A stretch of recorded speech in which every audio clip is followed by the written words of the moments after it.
Un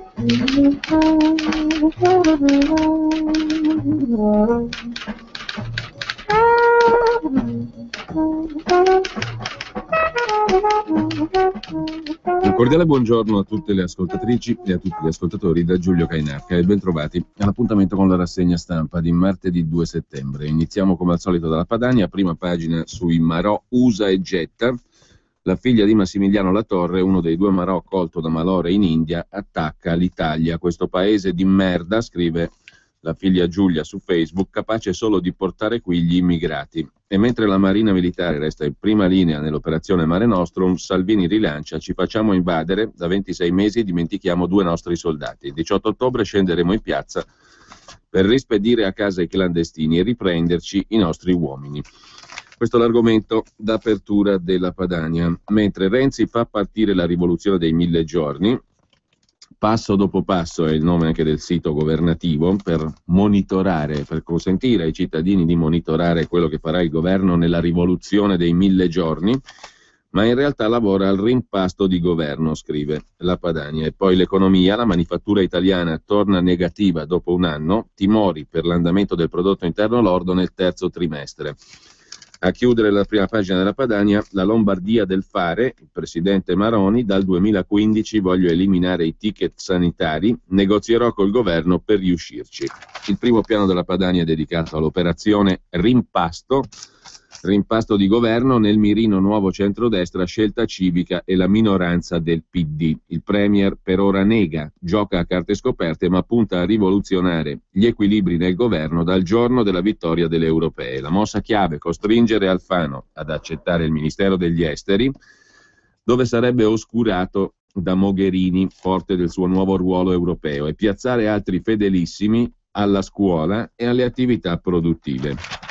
Mentre per il lavoro il modello è la Germania, ha detto ieri Renzi. Ecco cosa ci è costata la nomina della Mogherini, scrive la Padania. Renzi illustra il progetto dei 1000 giorni, un programma dettagliato non c'è. Vero scopo della conferenza stampa: compiacere la coppia Merkel-Draghi, promettendo una riforma all'insegna della precarietà, stipendi bassi, licenziamenti facili. Il modello sarà la Germania dei mini jobs, i famigerati lavori da 450 euro al mese, a tassazione ridotta per il datore di lavoro, esenti da contributi previdenziali per il lavoratore. Dobbiamo smettere di parlare male della Germania, ha detto Renzi, perché la Germania, in particolare sul lavoro, è un nostro modello e non un nemico. L'articolo 18, ha detto ancora il Premier, riguarda 3.000 persone all'anno. Per anni è stato il solo problema della nostra vita giuslavoristica. Quando ci renderemo conto che dobbiamo semplificare la legislazione sul lavoro, che sulla formazione il sistema duale che c'è in Germania funziona, che un imprenditore non può morire di pastoie burocratiche per assumere, saremo in condizioni di avere un paese normale. Il governo riscriverà lo statuto dei lavoratori, ha annunciato Renzi. Si punta al contratto a tutele crescenti e alla riforma degli ammortizzatori sociali. Il programma dei 1000 giorni di fatto non c'è, scrive Alessandro Montanari, a pagina 3 della Padania. Verrà ufficializzato entro il mese di settembre, ha promesso senza imbarazzo la ministra Boschi, con un'informativa del governo e un dibattito, o una comunicazione del Presidente del Consiglio, ha aggiunto la ministra Boschi. Allora perché convocare i giornalisti per il percorso chiamato passo dopo passo? Per pagare il debito Mogherini a Merkel, promettendo a lei e a Draghi che l'Italia si impegna a fare la madre di tutte le riforme strutturali.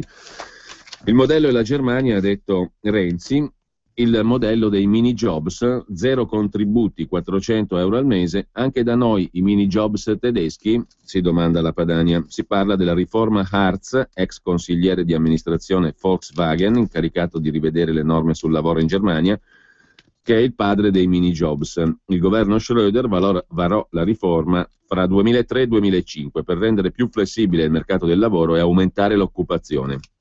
Cosa sono i mini jobs? Contratti di lavoro precari, senza diritto a pensione né assicurazione sanitaria per il lavoratore, con stipendi mensili da massimo 450 euro. 8 milioni di mini jobs sono stati stipulati. Un lavoratore tedesco su 4 ha un mini job, così che la disoccupazione è passata dall'11% del 2005 all'attuale 6% in Germania. In pochi anni i mini jobs hanno però contribuito, secondo l'OCSE, ad aumentare la diseguaglianza in Germania tra lavoratori occupati. Dal 99 i lavoratori a tempo pieno hanno visto aumentare i salari del 7%, i titolari di mini jobs, in maggioranza donne, hanno registrato una perdita di circa il 7,5%. Il numero dei lavoratori è aumentato con un trucco, ma sono peggiorate le condizioni del lavoro e dei lavoratori stessi, scrive la Padania. Tornando invece alle cose domestiche, prende posizione Massimo Garavaglia, assessore all'economia della regione Lombardia, sulla questione dei sussidi d'oro agli ex Alitalia. La notizia è stata riportata dal settimanale L'Espresso, è passata sotto silenzio. Avranno l'80% dello stipendio per 5 anni i dipendenti Alitalia. 3 euro di tasse aeroportuali in più per coprire la spesa. Per un normale lavoratore, ricorda L'Espresso, il sussidio di cassa integrazione può durare al massimo 2 anni con altri 2 di mobilità. La cifra pagata mensilmente dall'INPS è l'80% dello stipendio, ma con un massimale di circa 1.100 euro. Dal 2008, salvataggio di Alitalia, i lavoratori del settore aereo invece godono di incredibili vantaggi. Il sussidio non dura 2 anni di cassa più 2 di mobilità, ma 4 più 3. Non esiste il limite dei 1.100 euro. Il lavoratore di Alitalia percepisce ogni mese l'80% della retribuzione dell'ultimo anno. La mobilità per i dipendenti Alitalia durerà 5 anni, un pilota incasserà fino a 6.000 euro al mese restandosene a casa.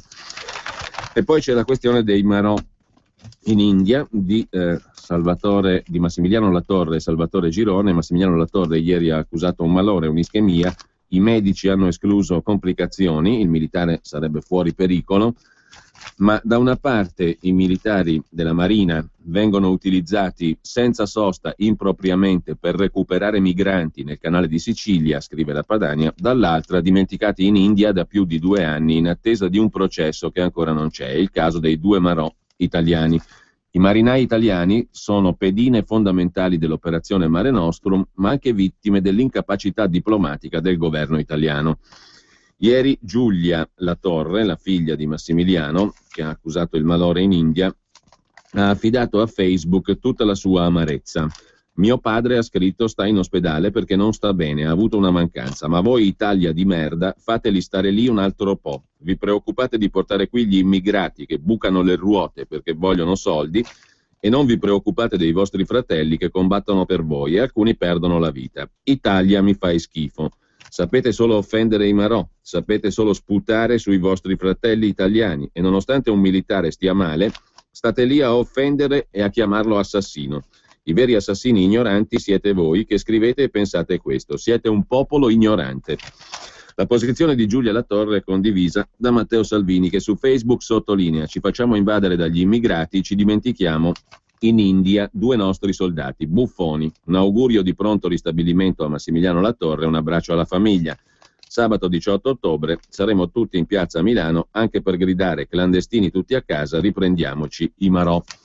Intanto il ministro della difesa Pinotti è volata nella notte in India, il ministro degli esteri Mogherini ha detto riportare i 2 fucilieri in Italia è una priorità. Il senatore leghista Divina chiede l'interessamento di Giorgio Napolitano, capo dello Stato, che è anche capo supremo delle forze armate. E chiudiamo con un paio di segnalazioni ancora. Dalla pagina lombarda, Maroni apre al ricambio, con Berlusconi leader il centrodestra perde, ha detto il presidente della Lombardia, la Berghem Fest, spronando le forze di opposizione ora divise a trovare qualcuno di nuovo capace di guidare la coalizione. Sono amico di Alfano, ho fatto il ministro con lui, mi spiace che abbia una gestione così improvvisata, gli ho dato consigli ma lui fa finta di nulla, ha detto Maroni, che ha risposto alle domande di Vittorio Feltri alla Berghem Fest, condividendo il palco col ministro PD delle politiche agricole Maurizio Martina. Maroni ha analizzato la situazione del centrodestra partendo dalla rivoluzione di Renzi. Questa forte accelerazione che Renzi ha dato è il rinnovamento generazionale, ha mandato avanti i giovani, quindi penso che, con l'affetto che ho per Berlusconi, Silvio non può pensare di essere quello che possa considerarsi candidato alla guida del centrodestra per le prossime politiche.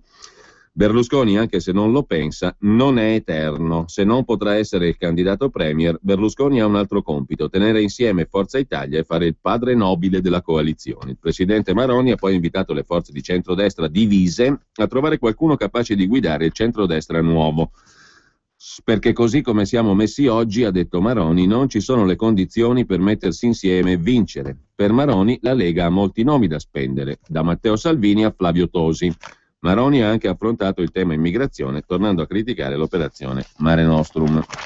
E a proposito di Lombardia, ambulatori sempre aperti dal 2015, basta ticket. Abbiamo iniziato un percorso virtuoso ma complicato perché il governo di Roma continua a tagliare risorse, ha detto ancora il presidente della Lombardia. In 2 mesi e mezzo, senza tanta pubblicità, sono arrivate 54.168 prenotazioni di esami solo in 12 strutture. Con quella estensione e gli ambulatori sempre aperti avremo un netto abbattimento delle liste d'attesa, dice Maroni.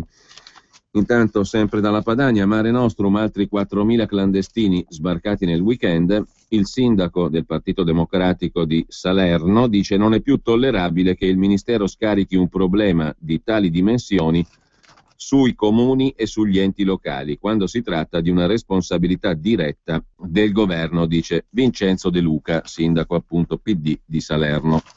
Sull'accoglienza c'è anche chi dice no. La Padania intervista il sindaco di Peglio Intelvi, che risponde picche al prefetto e privilegia la sua comunità. È un sindaco di lista civica, ha detto no agli inviti del prefetto. Razzista, abbiamo 200 stranieri sul territorio su una popolazione di 1.000 abitanti, dice il sindaco di Peglio Intelvi, che ha detto no al prefetto che chiedeva accoglienza per i migranti. Molti lavorano, utilizzano i servizi e pagano le tasse, sono rispettati e ben integrati, mentre in Gran Bretagna il premier Cameron propone il ritiro dei passaporti ai sospetti jihadisti. E chiudiamo con l'economia, l'articolo di Simone Boiocchi su Monte dei Paschi di Siena, che con i nostri soldi si inventa le doppie poltrone. La banca, soccorsa da Mario Monti con 3 miliardi e 900 milioni di euro pubblici, rinnova i consiglieri pagando per intero anche quelli uscenti. Infine, dalla pagina degli appuntamenti, stasera Matteo Salvini alle ore 21.05 in trasmissione TV su Rai 3 Millennium. Dalla Padania, prima di passare agli altri quotidiani principali, vale la pena di segnalare invece in prima pagina oggi il Secolo XIX di Genova, perché pone una questione sui famosi 80 euro al mese in più per un tot di lavoratori dipendenti, per una certa categoria, per un insieme, diciamo così, anche se lì bisognerà vedere chi ha percepito veramente 80 euro e chi meno, se sono veramente 10 milioni quelli che li hanno percepiti. Comunque, al di là di questo, i famosi 80 euro al mese in più per una certa categoria di lavoratori dipendenti. C'è anche chi li dovrà ridare indietro. Questo è il problema che pone in prima pagina il Secolo XIX. Mentre Renzi è alla ricerca delle risorse per rendere strutturali gli 80 euro in busta paga, cresce la preoccupazione di molti lavoratori che alla fine di quest'anno 2014 rischiano di dover restituire il bonus che stanno percependo da maggio in busta paga. Il conguaglio, previsto dalla norma che introduce il beneficio, potrebbe scattare per quei dipendenti che hanno un reddito lordo vicino al tetto dei 24-26 mila euro introdotto dal governo. Al momento il bonus viene erogato in base al reddito presunto. A fine anno sarà il reddito certo a decretare se gli 80 euro spettano o no al dipendente. Se la soglia dei 26.000 euro sarà superata, il lavoratore dovrà restituire i soldi non dovuti. Secondo le ultime stime, sono a rischio oltre 1 milione di contribuenti. Intanto Renzi ha presentato il piano 1000 giorni che intende realizzare entro la fine di maggio del 2017. Poi lo vedremo, perché tutti i giornali di oggi non parlano d'altro che questo passo dopo passo, il sito per seguire l'attività di governo a Palazzo Chigi, sul sito del governo. Mentre il Corriere della Sera apre il primo piano sull'operazione per riportare i marò in Italia, ischemia per la Torre ricoverata in ospedale, il ministro Mogherini preme sul governo indiano, accelerazione per sbloccare il caso, l'ipotesi è quella di un arbitrato, scrive il Corriere in prima pagina. Un arbitrato sulla base dell'Annex 7 dell'UNCLOS, cioè la Convenzione delle Nazioni Unite sulla legge del mare, che contempla l'eventualità di misure provvisorie in situazioni particolari, come per esempio lo stress continuo dei 2 fucilieri di Marina. Una misura provvisoria potrebbe essere quella decisa da una corte internazionale di permettere alla Torre e Girone di lasciare l'India per andare in un paese terzo in attesa del processo. Questa ipotesi di ricorso all'arbitrato è da sempre sul tavolo e ora diventa di attualità, scrive Danilo Taino sul Corriere della Sera. Ma l'altro titolo di primo piano è dedicato al modello Germania per il lavoro e la proposta di Renzi, mentre calano gli interessi sul debito pubblico, scrive il Corriere sempre in prima pagina. Il fabbisogno statale, cioè la differenza globale fra entrate e uscite, nei primi 8 mesi dell'anno è 50,4 miliardi, cioè 10,6 in meno rispetto allo stesso periodo 2013. Buone notizie per il governo che ieri ha lanciato l'agenda dei 1000 giorni. Sulla questione del modello tedesco, Maurizio Ferrera commenta in prima pagina sul Corriere della Sera su cosa possiamo imparare dalla Germania. Mini job e servizi all'impiego, sindacati e aziende alleati, l'altro insegnamento tedesco. Perché dobbiamo imitare la Germania? In cosa? Rispetto all'Italia, la performance dell'occupazione tedesca è di gran lunga più brillante. Il tasso di disoccupazione al 4,9% contro il 12,6% in Italia. Nel caso dei giovani, disoccupazione all'8% in Germania, al 42% in Italia. Occupazione femminile, 72% in Germania, 50% in Italia. Nel 2003 la Germania era il grande malato d'Europa, con tassi di disoccupazione più alti di quelli italiani. Il modello tedesco si presta a essere punto di riferimento per la capacità di creare posti di lavoro anche in tempi difficilissimi. A che cosa è dovuto questo miracolo? La risposta più comune è questa: il merito è delle cosiddette riforme Hartz, introdotte dal cancelliere socialdemocratico Schröder fra 2003 e 2005. 4 diversi pacchetti legislativi che hanno ridotto la generosità delle prestazioni pubbliche, riorganizzato i servizi per l'impiego, introdotto nuove tipologie di lavoro flessibile e di sussidi ai bassi salari. Le riforme Hartz sono però una parte della verità. Il successo tedesco, scrive Maurizio Ferrera, è figlio soprattutto della moderazione salariale tra imprese e sindacati, la stabilità dell'euro e la disponibilità di credito a buon mercato. In poche parole, l'euro, l'unione economico-monetaria, ha fatto molto bene alla Germania. Le riforme Hartz hanno dato luogo a luci e ombre.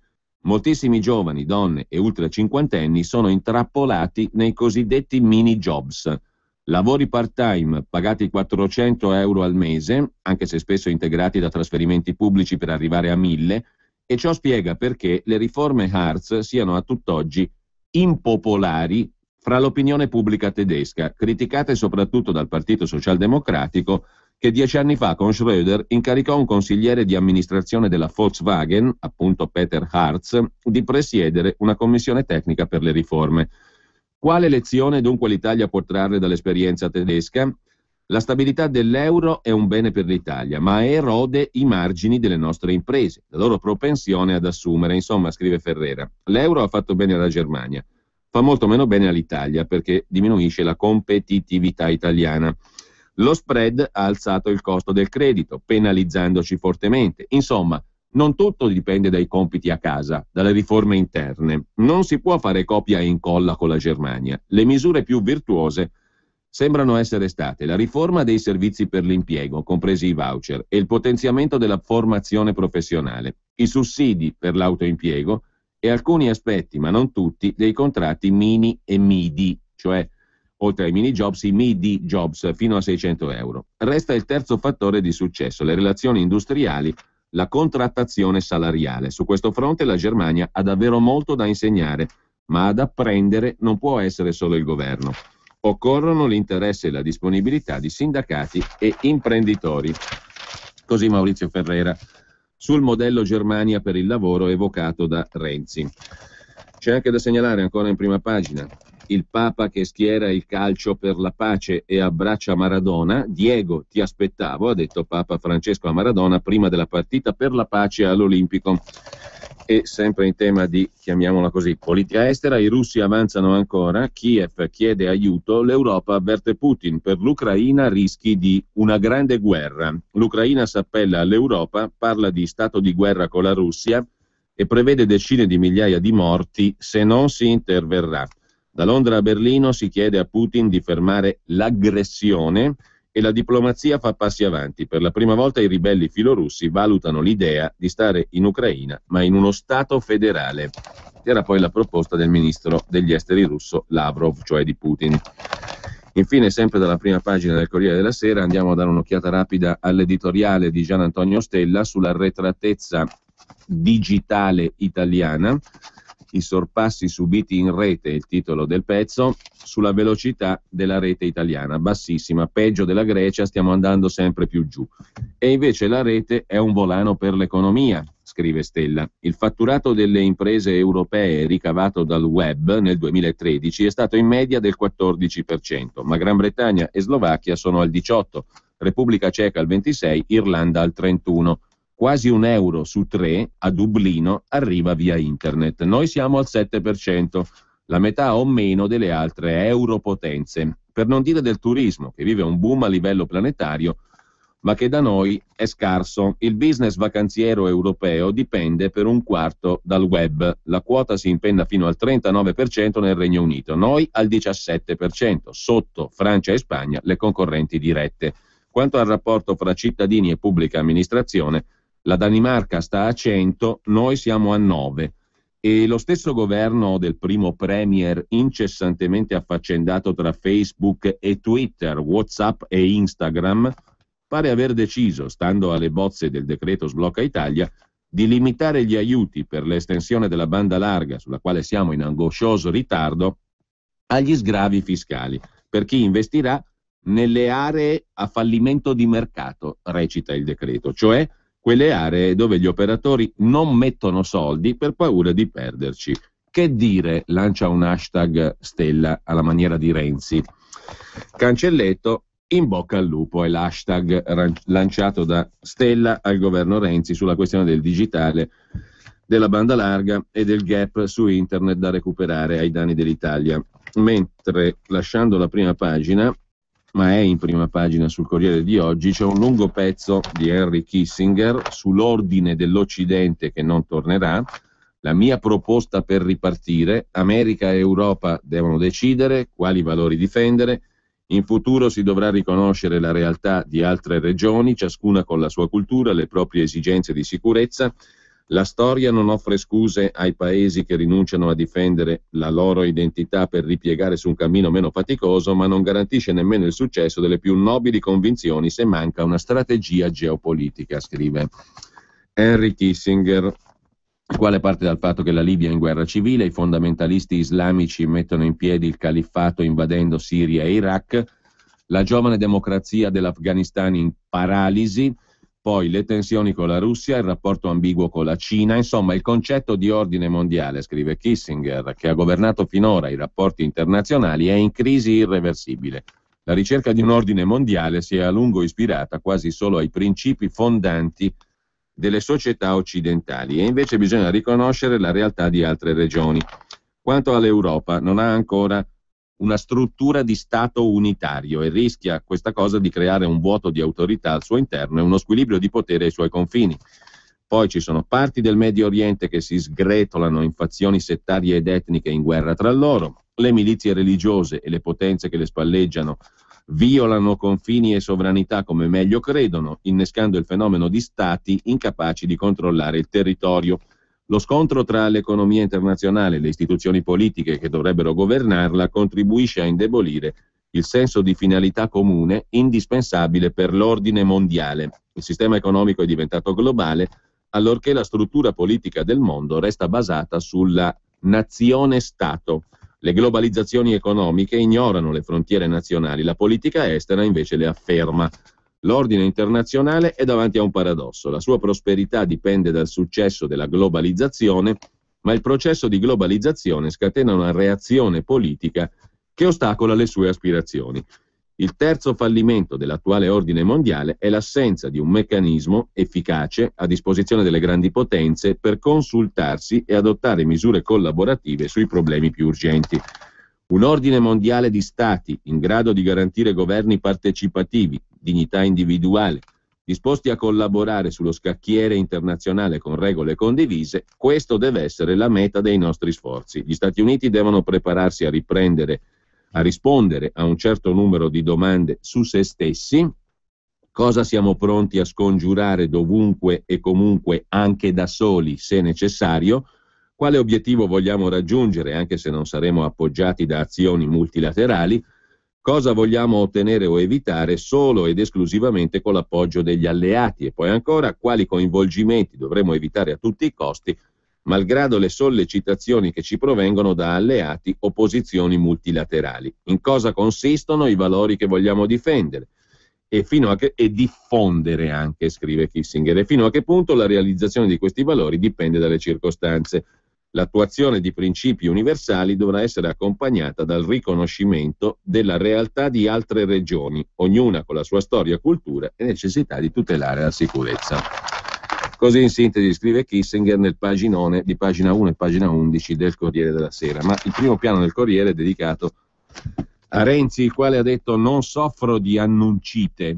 L'orizzonte è maggio 2017, il Premier dà il via ai suoi 1000 giorni con un sito sul sito di Palazzo Chigi sul programma. Il sito si chiama Passo dopo Passo. Sul lavoro il modello è la Germania, ha detto Renzi, ora non si discute di rimpasto di governo.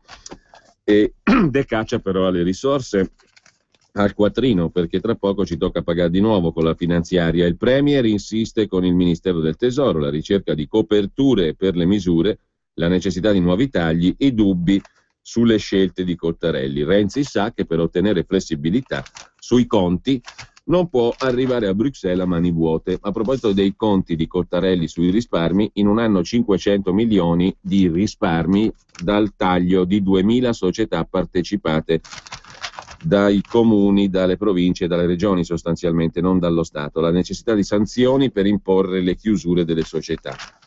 Sulla scuola si parte con le linee guida, un patto su precari e merito.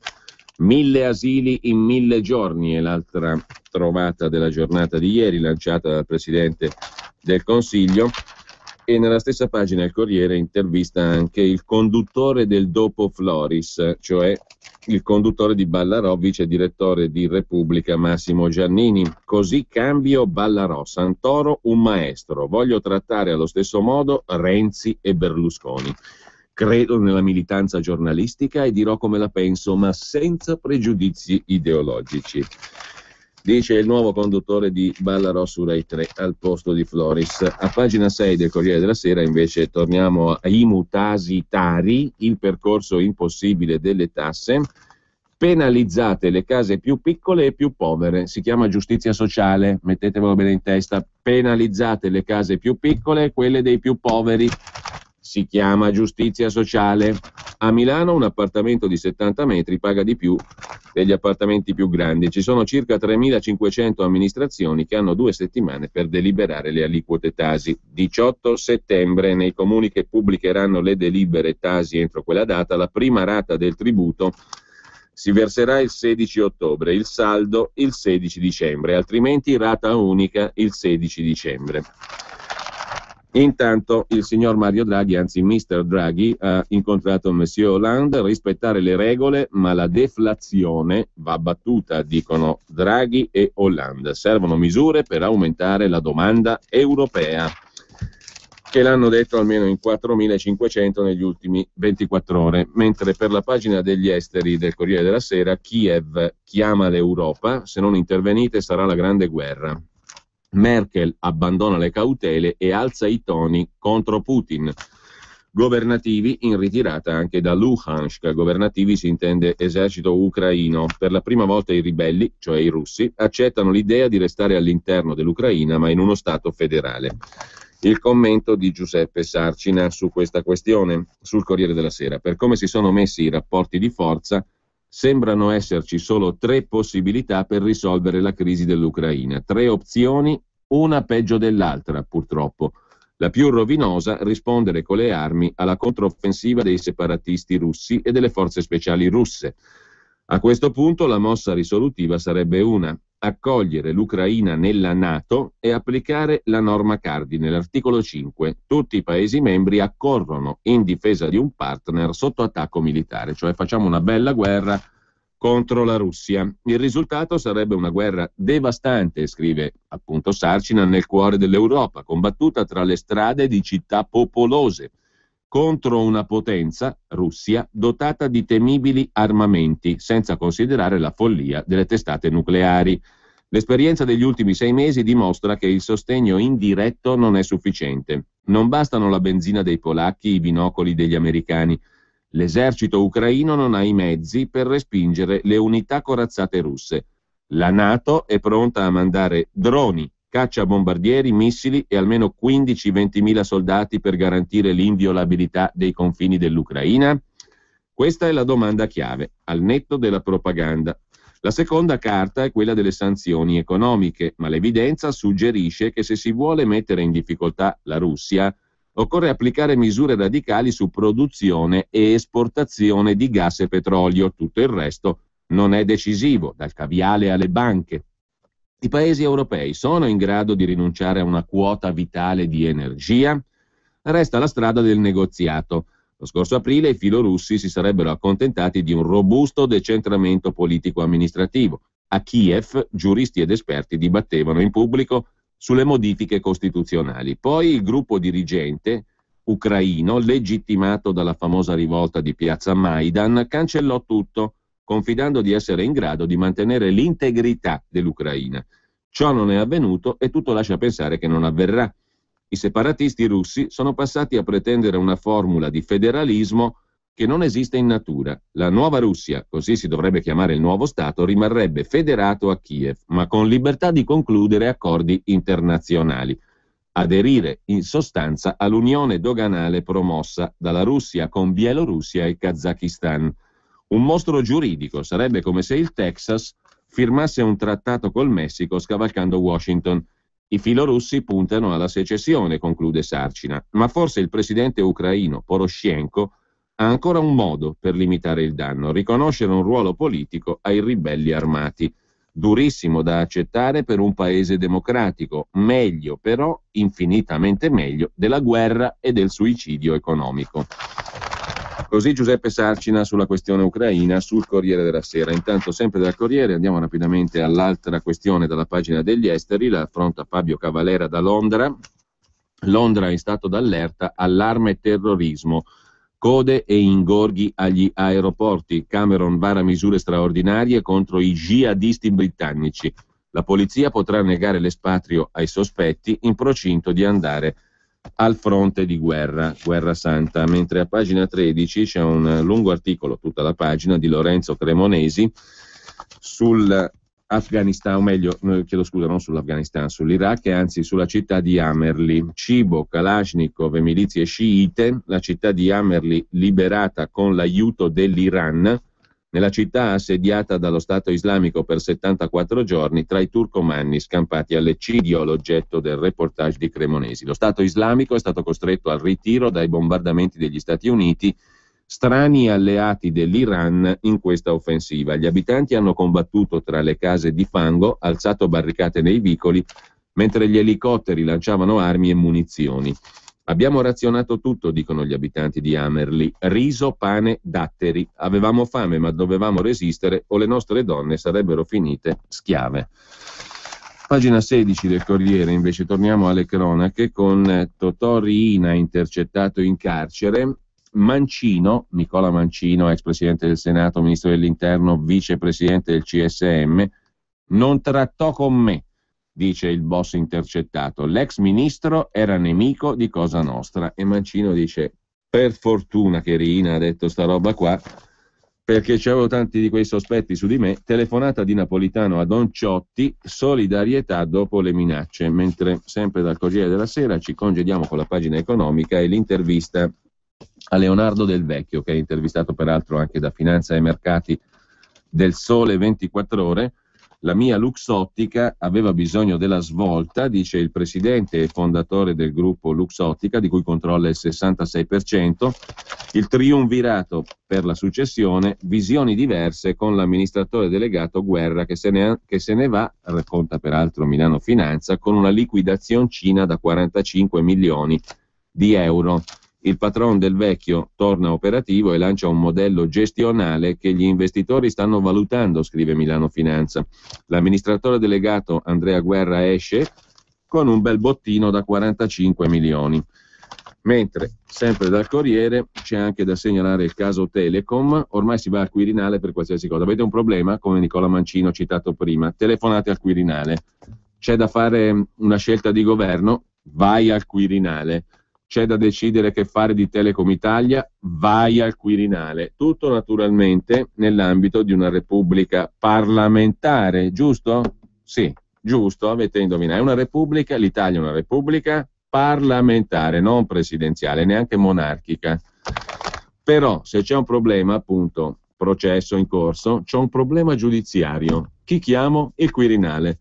Devo fare la riforma del lavoro, devo andare in Germania, che vado a dire alla Merkel? Vado al Quirinale a farmi dare le istruzioni. Devo annunciare al popolo la rivoluzione dei 1000 giorni. Prima dove vado? Al Quirinale. Devo decidere che fare di Telecom Italia. Mi chiamo Giuseppe Recchi, ho 50 anni, sono il presidente di Telecom Italia dal 2013. Dove vado per decidere che fare di Telecom Italia? Vado al Quirinale. Colloquio al Quirinale del presidente di Telecom Italia Recchi. Slitta ancora una volta la vendita in Argentina, bla bla bla. E infine a pagina 31 del Corriere della Sera, visto che qualcuno ha avuto l'idea, l'ex ministro Fioroni, di intitolare le feste dell'unità a De Gasperi, Antonio Cariotti recupera ciò che Togliatti scrisse di De Gasperi. In De Gasperi c'è qualcosa di torbido e di ottuso, scriveva il migliore, il segretario allora del PC Palmiro Togliatti, sulla rivista Critica Marxista, una lettera inviata dal leader del PC Togliatti a Fausto Gullo poco dopo la morte del rivale democristiano. C'era in lui qualcosa di torbido e di oscuro e quindi è giusto dedicargli la festa dell'unità. Pagina delle lettere rapidi, il signor Gianni da Roma, ricompare il Jobs Act, ma c'è proprio bisogno di scimmiottare gli americani. A che scopo? Non si può parlare di decreto lavoro o legge lavoro? Sembra meno importante? Mentre puntualizza il presidente dell'Ordine dei giornalisti del Lazio, Bruno Tucci, sempre nella pagina delle lettere del Corriere della Sera, ho letto l'articolo di Pierluigi Battista su Magdi Allam. Vorrei precisare che quando l'esposto arrivò all'Ordine dei giornalisti del Lazio, di cui ero ancora presidente, ne discutemmo in consiglio e archiviammo il caso, cioè l'incolpazione di Allam per islamofobia. Un secondo esposto è arrivato al Consiglio nazionale, presidente Enzo Jacopino. Sono loro che hanno ritenuto opportuno aprire un procedimento disciplinare contro Allam, perché noi eravamo di avviso nettamente contrario, scrive l'ex presidente dell'Ordine dei giornalisti del Lazio. Mentre un altro lettore, il signor Ferdinando, dice: leggendo la lettera di ieri sulla ripresa economica, una lettera di un lettore, mi sorgono molti dubbi. In un centro commerciale ho comprato una cintura made in China, dei boxer made in India e un paio di scarpe made in Vietnam. Gli acquisti sono stati pagati a prezzo pieno come fossero stati fabbricati in Italia. Se si fabbrica tutto all'estero, quando lavoreremo noi italiani? Si domanda il signor Ferdinando.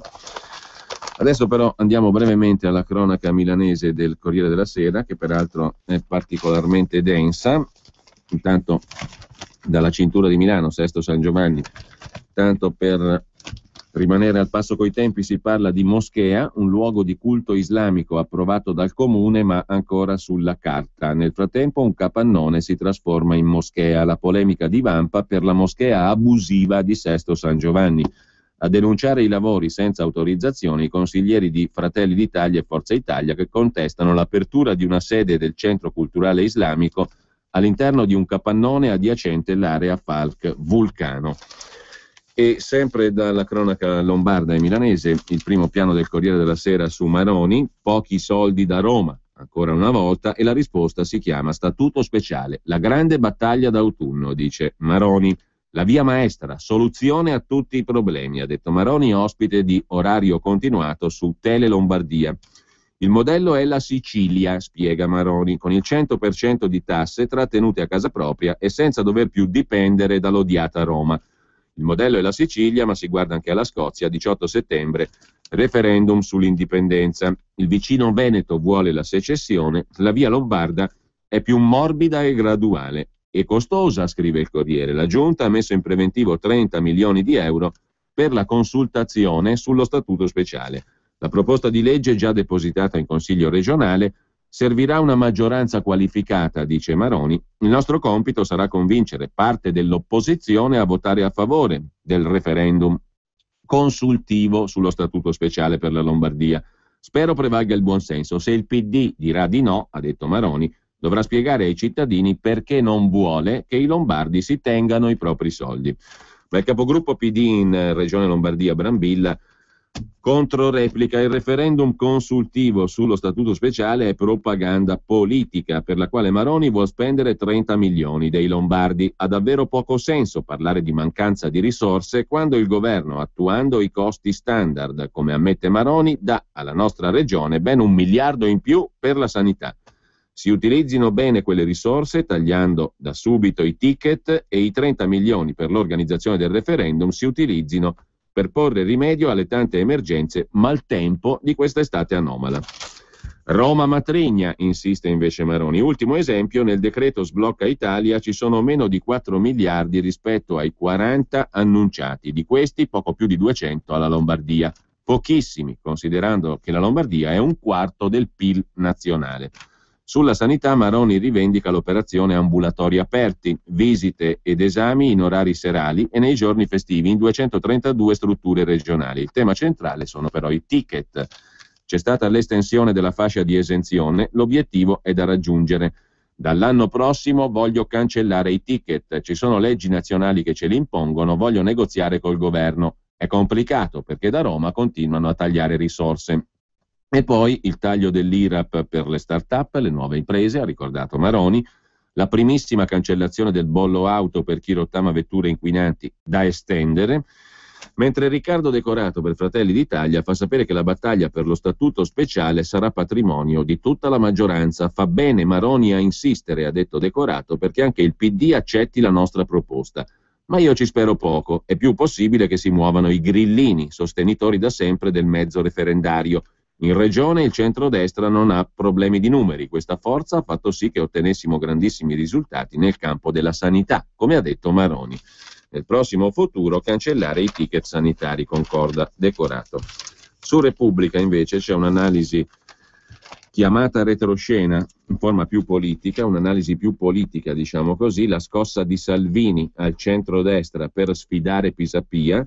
Matteo Salvini sembra sempre più deciso a candidarsi per la poltrona di sindaco di Milano, scrive Repubblica.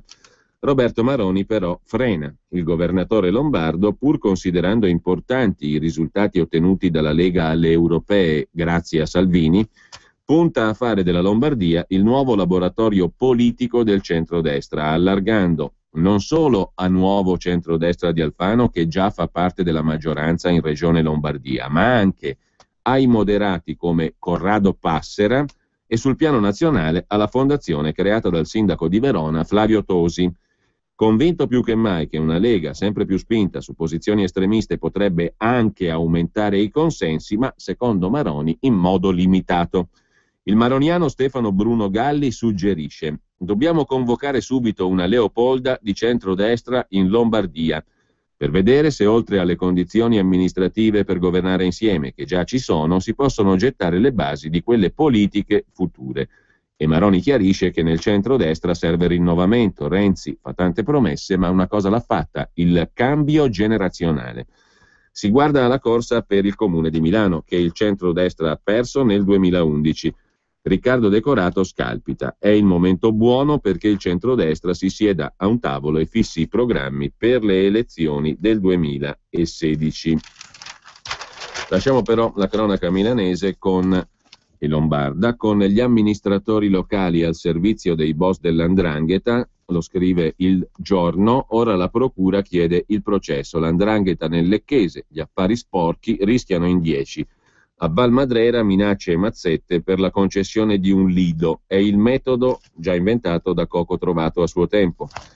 Storico boss di 'ndrangheta del Lecchese, le manovre disinvolte di un consigliere comunale per favorire gli amici nel capoluogo e nella ragnatela del clan il sindaco PD dall'aria mite e il professore di informatica, il sindaco PD di Valmadrera Marco Rusconi.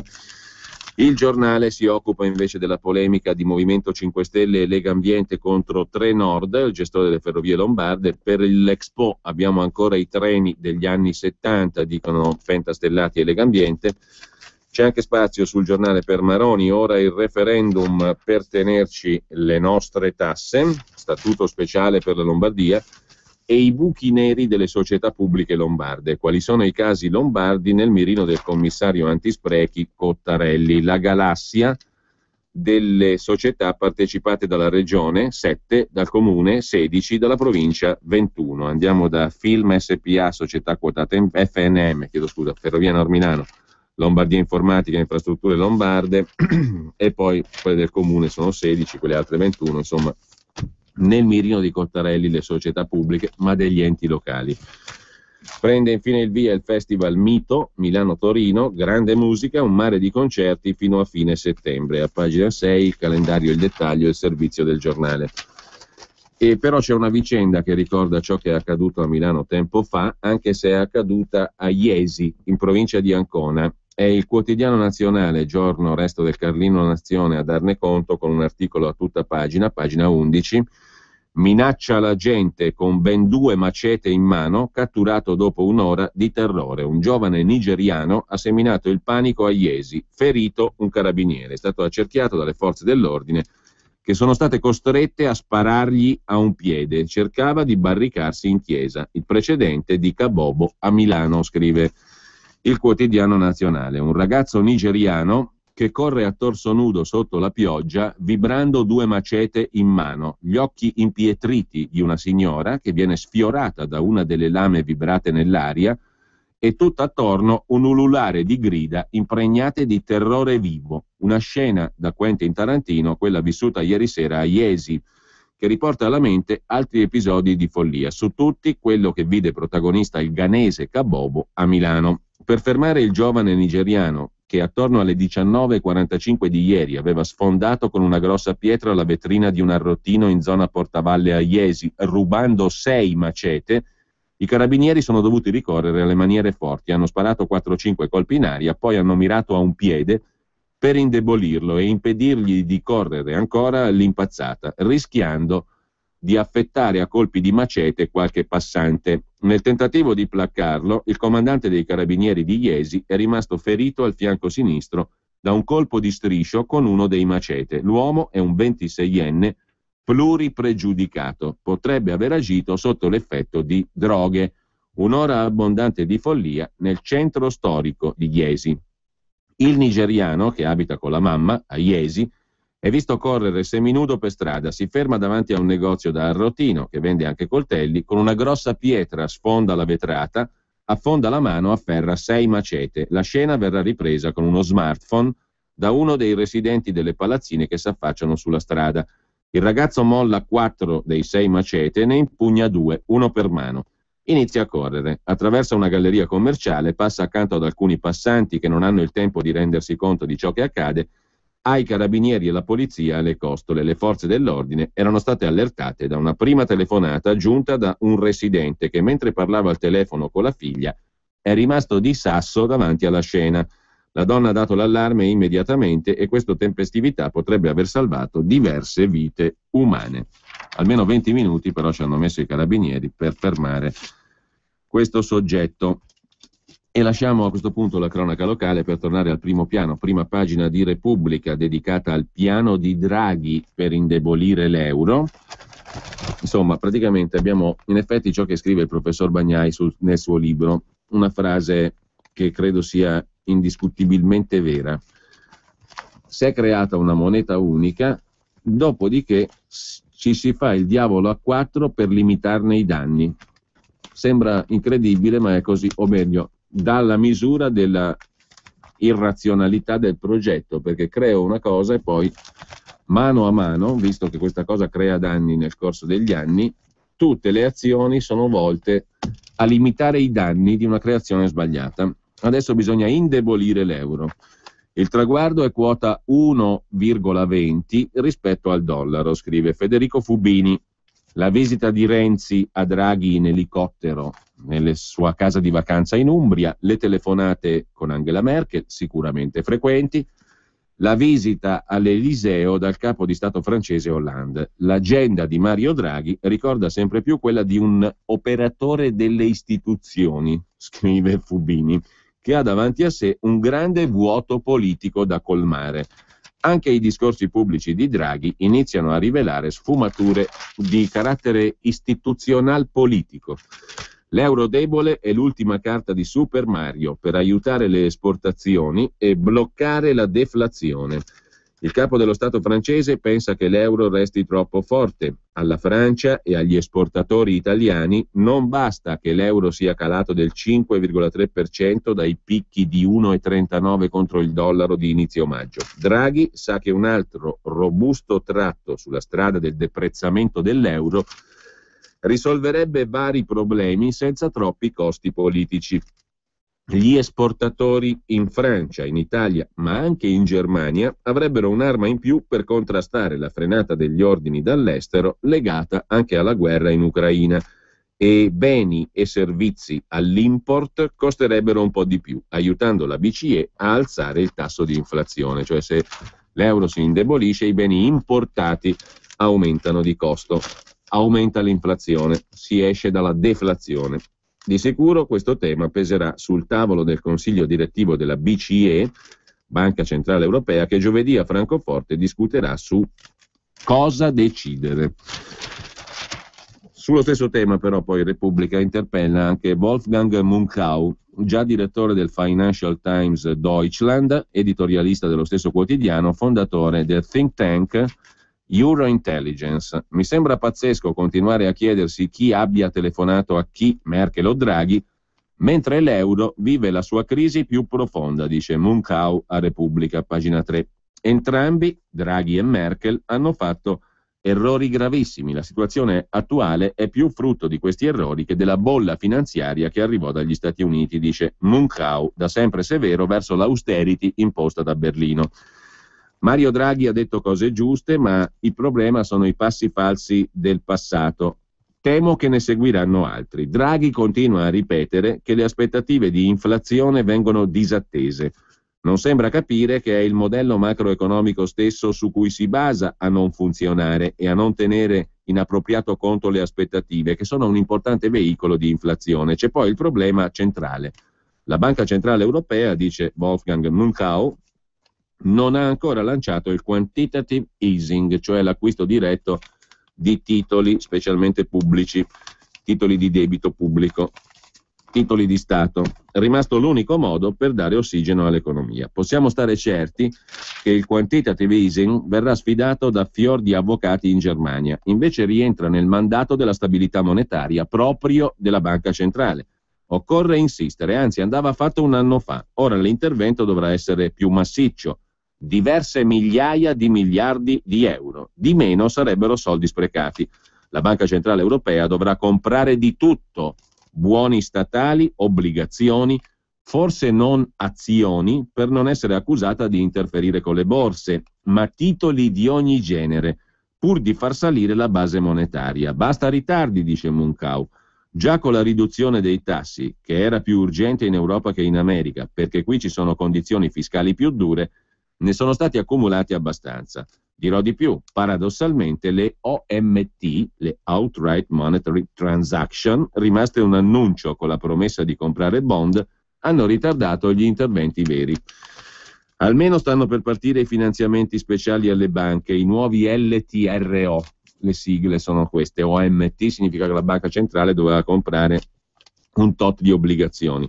LTRO sono gli aiuti alle banche. Non gli attribuirei troppo valore, dice Munkau. In Italia, se le banche non prestano soldi alle imprese, non è perché non hanno soldi, ma perché non hanno più fiducia nel sistema economico. Il più grave degli errori è quello culturale, conclude Munkau. Da 50 anni gli economisti tedeschi si preoccupano solo dell'offerta, fanno sì che in casa loro, dai conti pubblici all'organizzazione del lavoro, tutto sia in ordine, poi il mercato farà il resto. Non si sono accorti che la crisi attuale è di domanda, non di offerta, e che ormai i tedeschi fanno parte di una comunità di 18 paesi le cui peculiarità vanno considerate. Da qui l'ostinazione per l'austerità e anche quel vero e proprio ricatto da cui è nato il Fiscal Compact, concepito in cambio degli aiuti alla cosiddetta periferia d'Europa. Mi chiedo come un economista del calibro di Mario Monti abbia potuto firmare un trattato Fiscal Compact che, se applicato alla lettera, porterà l'Italia al fallimento. Ridurre al 60% il debito in 20 anni significa andare incontro a una recessione che sottrarrebbe il 30-40% del PIL nello stesso periodo. Un disastro, la fine dell'euro. Dice Wolfgang Munkau già direttore di Financial Times Deutschland, a Repubblica, pagina 3. Sempre però da Repubblica, in prima pagina, l'altro aspetto della giornata, l'annuncio dei 1000 giorni, il passo dopo passo. Mi raccomando, andate sul sito del governo, palazzochigi.it, e cliccate su passo dopo passo, così avrete sotto mano tutto quello che il governo fa giorno per giorno. Sebastiano Messina si occupa di questa iniziativa. Benvenuti nel sito dell'ottimismo, è il titolo del pezzo. È il sito delle buone notizie. Accomodatevi nel portale governativo che vi farà vedere giorno dopo giorno, anzi passo dopo passo.italia.it, come Matteo Renzi cambierà il paese. E cliccate, voi che sul web attraversate ogni giorno il deserto della crisi, su quest'oasi dell'ottimismo e della speranza. È un sito positivo già nel colore, tutto bianco e azzurro, logo tricolore, ed è il rimedio che Renzi si è inventato per dimostrare di essere immune a due malattie da lui scoperte e battezzate. La prima è l'annoncite, la seconda è la riformite, cioè l'impulso a sfornare una riforma dopo l'altra. Occupazione, cantieri, sul sito dei 1000 giorni, l'Italia ad alto ottimismo, fatta solo di belle notizie, scrive Sebastiano Messina su Repubblica. I dossier delle riforme sono accompagnati da notizie selezionate. Quella sui posti di lavoro dice che da febbraio c'è stato un aumento. Nessuna traccia dei tanti dati negativi diffusi dall'Istat sull'incremento dei senza lavoro. La cartina dei lavori dello Sblocca Italia rimanda inevitabilmente a quella di Berlusconi nel 2000. Questa è la recensione del sito governativo passodopopasso.italia.it sul sito di Palazzo Chigi da parte del giornalista di Repubblica. Però in prima pagina su Repubblica intanto c'è la questione affrontata da Carlo Petrini, presidente fondatore di Slow Food in Toscana, la battaglia delle vigne. Sono troppe, mettono a rischio il paesaggio, scontro fra Regione Toscana e produttori di vino, ma soprattutto i dossier segreti della Farnesina, l'articolo di Enrico Bellavia e Alberto Custodero sulle carte della verità sulla strage di Ustica. Dissidenti libici accusano Gheddafi di aver abbattuto il 19 dell'Itavia. Il leader libico accusa gli americani e gli americani prima negano di avere portaerei nel Tirreno, salvo poi essere smentiti e contraddetti, scrive Repubblica in prima pagina. Le prime carte desecretate dal decreto Renzi sulle stragi sono del Ministero degli Affari Esteri. Consultabili da ieri all'Archivio Centrale dello Stato di Roma, svelano risvolti inediti sulla diplomazia segreta internazionale attorno al caso Ustica. Migliaia di fascicoli sui quali i timbri segreto e segretissimo si sprecano.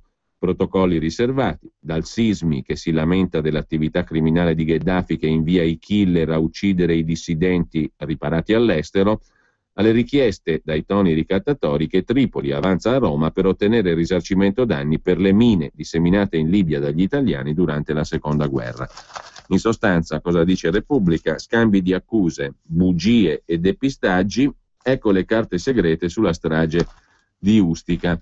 Desecretati gli appunti, le informative e i carteggi della Farnesina, dalla frettolosa inchiesta sul pilota del MiG libico al mistero del casco americano ritrovato in mare e poi sparito, così è stata nascosta la verità. Nei dossier emergono le resistenze degli Stati Uniti ad ammettere la presenza dei propri mezzi militari in zona, scrive Repubblica. Questa sarebbe la sintesi dei documenti desecretati. Dopo pubblicità e previsioni del tempo, vediamo rapidamente il resto degli argomenti di primo piano su Repubblica e sugli altri giornali di oggi. Per traslocare ho scelto Grillo Antonino, perché hanno cura del mio trasloco e del mondo in cui viviamo grazie a Ecotrasloco. Scegli Grillo Antonino, il trasloco della tranquillità che rispetta anche l'ambiente. Chiamalo 02 43 52 24. Vuoi acquistare o vendere un'azienda? Cerchi un partner o un socio finanziatore per sviluppare la tua attività? Cogefim da 30 anni opera con successo nelle intermediazioni commerciali, artigianali, industriali in Italia e all'estero. Vendere, acquistare un'azienda è una scelta importante. Chiamaci 02 32 72 448 o visita il sito cogefim.com. Vuoi trovare nylon, Delrin, PVC, plexiglass, gomma, Vulcolan, neoprene, silicone? Prova alla Sargom. Se non lo trovi alla Sargom, dove lo trovi? Sargom, dal 1968 a Brescia. Articoli gomma plastica tecnico-industriali. Sargom, dal 2008 a Rodengo Saiano Brescia. Punto di riferimento articoli gomma plastica tecnico-industriali. Sargom, via Gaetano Bertoli 15, Rodengo Saiano, Brescia. Telefono 030 31 77 41. Grazie Brescia, da Sargom. Ehi, ascoltatore di Radio Padania! Il sondaggio telefonico Eurisco per conoscere quanti sono gli ascoltatori di Radio Padania prosegue. Se riceverai una telefonata che ti chiede che radio ascolti, mi raccomando, rispondi Radio Padania Libera. Per la tua pubblicità su Radio Padania Libera, chiama il numero 02 66 23 44 22. Che tempo farà? Le previsioni meteorologiche di Radio Padania Libera. Buongiorno dal centro geofisico prealpino, vi parla Alberto Milani. L'alta pressione atlantica sull'Europa centrale sospinge ancora per oggi correnti settentrionali di aria più secca verso il nord Italia, ma da domani una circolazione depressionaria sul sud Italia interesserà marginalmente con nuvole anche la regione padano-alpina. Le previsioni per oggi martedì: sereno, limpido, ben soleggiato e caldo, qualche nuvola nel pomeriggio e in serata all'est, in arrivo dal Veneto ma asciutto. Domani mercoledì, in parte soleggiato, molte nuvole di passaggio ma asciutto, caldo di fine estate. Giovedì, nuvolosità irregolare via via in aumento, con piogge che dal Veneto si sposteranno sulla Lombardia orientale e la Valtellina. La tendenza per venerdì, nuvoloso e qualche pioggia all'est, ancora in parte soleggiato su Piemonte e Lombardia occidentale. Sabato in buona parte soleggiato ma con nuvolosità in aumento sui rilievi e possibili rovesci sparsi. Con questo concludo, auguro a tutti una buona giornata. Che tempo farà? Le previsioni meteorologiche di Radio Padania Libera.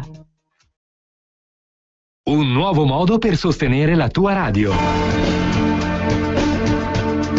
Visita www.radiopadania.net. Nella pagina principale troverai un pulsante Donazione. Ti basta un clic e potrai versare il tuo contributo volontario direttamente online. Potrai donare con ogni tipo di carta di credito, anche prepagata. Ti aspettiamo online su www.radiopadania.net. Sostieni la tua radio con il tuo contributo volontario. Radio Padania Libera, diamo voce alla nostra gente. Torniamo allora a Repubblica con la paralisi delle riforme. Pagina 4, mancano all'appello i soliti famosi decreti attuativi. Sono 700, in salita anche pubblica amministrazione e lavoro. In percentuale il governo Renzi si muove nella media dei predecessori, i governi Monti e Letta. E a questo proposito c'è un fotomontaggio che apre la prima pagina del Fatto Quotidiano. Più che Renzi sembra Letta. Un fotomontaggio inquietante, nel quale le fattezze di Renzi si mescolano a quelle di Enrico Letta, ed è perfettamente in media, secondo Repubblica, anche il governo Renzi con la non attuazione delle cose fatte. Tra gli interventi varati ma da rendere operativi anche la cancellazione delle province. 171 decreti attuativi per il governo Renzi ancora da emanare. Il Ministero di Padoan, Economia, guida la classifica con 36 regolamenti su 171, segue l'ambiente. Il passaggio dei provvedimenti dalla carta all'attuazione pratica non è mai lineare, scrive Repubblica, che a pagina 10 poi si occupa, ci arriviamo, si incollano le pagine, si occupa della questione russo-ucraina. Il filo Russia la riscossa a est, la Polonia ha buttato là un paragone da niente, è come nel 1939, cioè con l'invasione di Hitler. Hitler uguale Putin, Putin uguale Hitler. La NATO prepara 4.000 uomini, sbaragliati i governativi a protezione dell'aeroporto a Lugansk. Vicina la guerra con Mosca, si rischiano migliaia di morti, fa sapere il governo ucraino. Mentre Paolo Brera si occupa da Mosca di spagnoli, francesi e italiani, la legione straniera che è andata nel fronte orientale, guerriglieri da tutto il mondo per combattere nell'est, sia per Mosca sia per l'Ucraina. In prima linea contro i filorussi c'è anche un romano, Francesco, militante di Casa Pound, che combatte per l'Ucraina. Intervista ad Adam Michnik, politologo, intellettuale polacco, capo del dissenso a Varsavia. Putin vuole ricostruire l'impero dell'Unione Sovietica, temo che le sanzioni non lo fermeranno, vuole destabilizzare il paese per creare un altro stato vassallo, adesso gli europei non possono avere più fiducia nelle sue promesse, dice il polacco Michnik, saggista e storico leader del dissenso a Varsavia. Kiev, l'Ucraina, dice ancora Michnik, va aiutata anche con le armi. Dal Cremlino menzogne spudorate paragonabili a quelle di Stalin e Hitler. È un pericolo, bisogna fargli la guerra, mentre sempre dalla pagina degli esteri di Repubblica, Stati Uniti con l'Iran e Turchia con i curdi, le strane alleanze contro il califfo, contro lo Stato islamico, che ha costretto le potenze a rivedere antiche strategie e ad accantonare inimicizie, scrive Federico Rampini.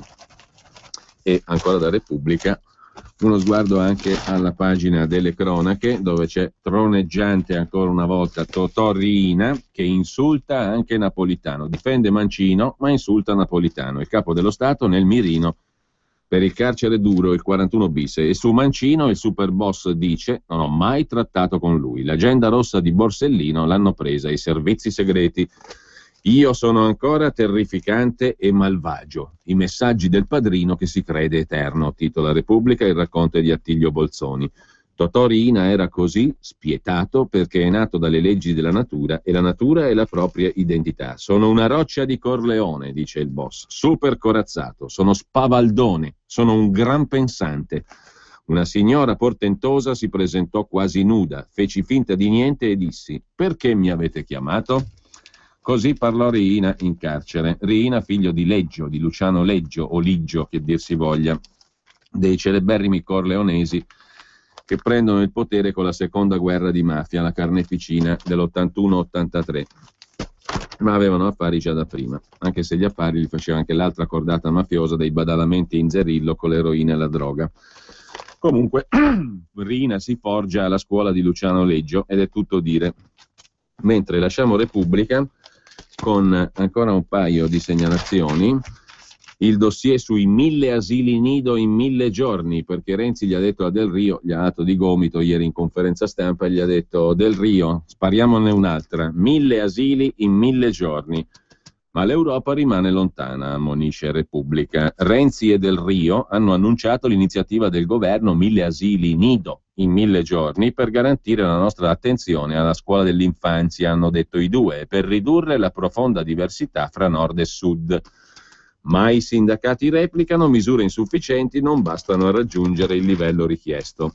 E dalla pagina economica di Repubblica, i treni di Montezemolo, della Valle e l'imprenditore napoletano Punzo, NTV, sono a rischio di sopravvivenza. La società Italo potrebbe chiedere mobilità per 300 dipendenti su 1000.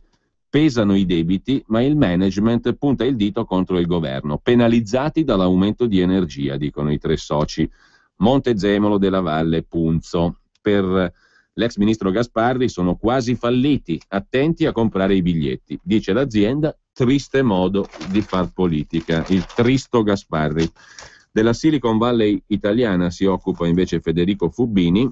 Noi non lo sappiamo, ma abbiamo delle Silicon Valley sparse da Catanzaro a Cagliari, da Latina a Treviso. Il software che viaggia su un drone per controllare gli hooligans, o la app che sorveglia i traffici della camorra tra i rifiuti. Non siamo in America, ma in Italia. L'innovazione nasce nelle zone più insospettabili, l'idea vincente è non spostarsi dal territorio. L'imprenditore calabrese stringe accordi oltreoceano, ma non lascia la sua città. Lasciamo noi Repubblica invece per andare alla prima pagina della Stampa. Indovinate un po' qual è il titolo d'apertura: lavoro, Renzi punta a flessibilità e sussidi, l'esempio è il modello tedesco, mini job senza tasse. Ma c'è anche l'allarme del neo commissario tecnico, l'allenatore della nazionale Conte, ex Juve, che boccia il calcio italiano perché ci sono troppi stranieri, come aveva detto anche il presidente della FIGC Civitavecchio in forma colorita. Nella prima giornata sono stati 157 i giocatori d'oltre confine utilizzati su 278. Si studia un limite ai calciatori extracomunitari.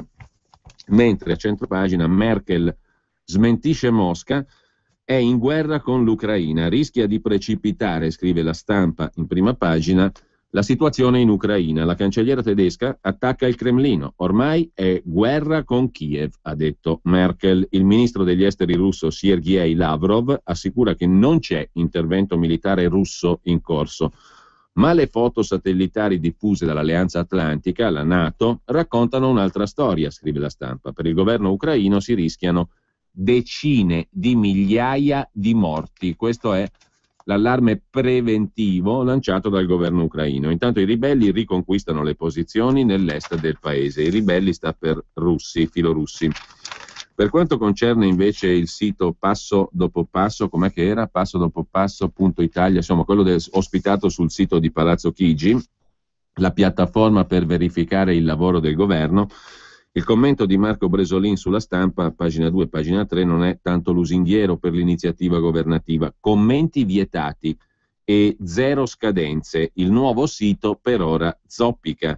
Il portale Passo Dopo Passo, lanciato da Renzi, nasce per raccontare l'azione del governo, ma non consente né di monitorare le promesse né di scrivere opinioni. Beh, adesso cosa vogliono? È partito ieri, adesso va bene tutto, però ci sono 999 giorni ancora. Poche infografiche per quanto riguarda i contenuti, qualche notizia positiva, l'unico video, guarda un po' il caso, è quello con la ministra Boschi. Il Mattinale, la pubblicazione di Forza Italia, inizia già a fare le pulci e critica. Sono stati pubblicati dati errati, fa sapere il Mattinale, che è l'organo di Forza Italia.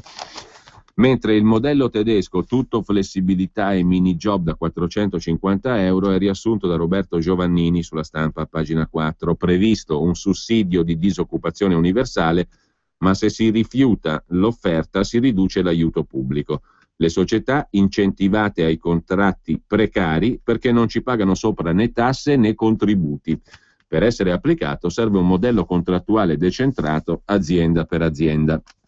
E sempre dalla Stampa poi ci sono 2 pagine dedicate all'economia e alla difficile ripresa in Italia. Il settembre nero dei negozi, 2 chiusure di negozi ogni apertura, dice Confesercenti. Dopo le ferie molti esercizi non alzeranno più le serrande.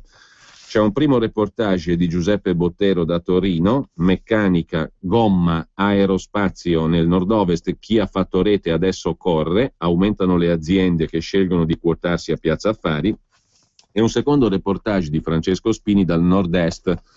La crescita la cerchiamo con le alleanze all'estero, i piccoli che pensano in grande, ma gli investimenti sono fermi. E poi 2 approfondimenti da Torino.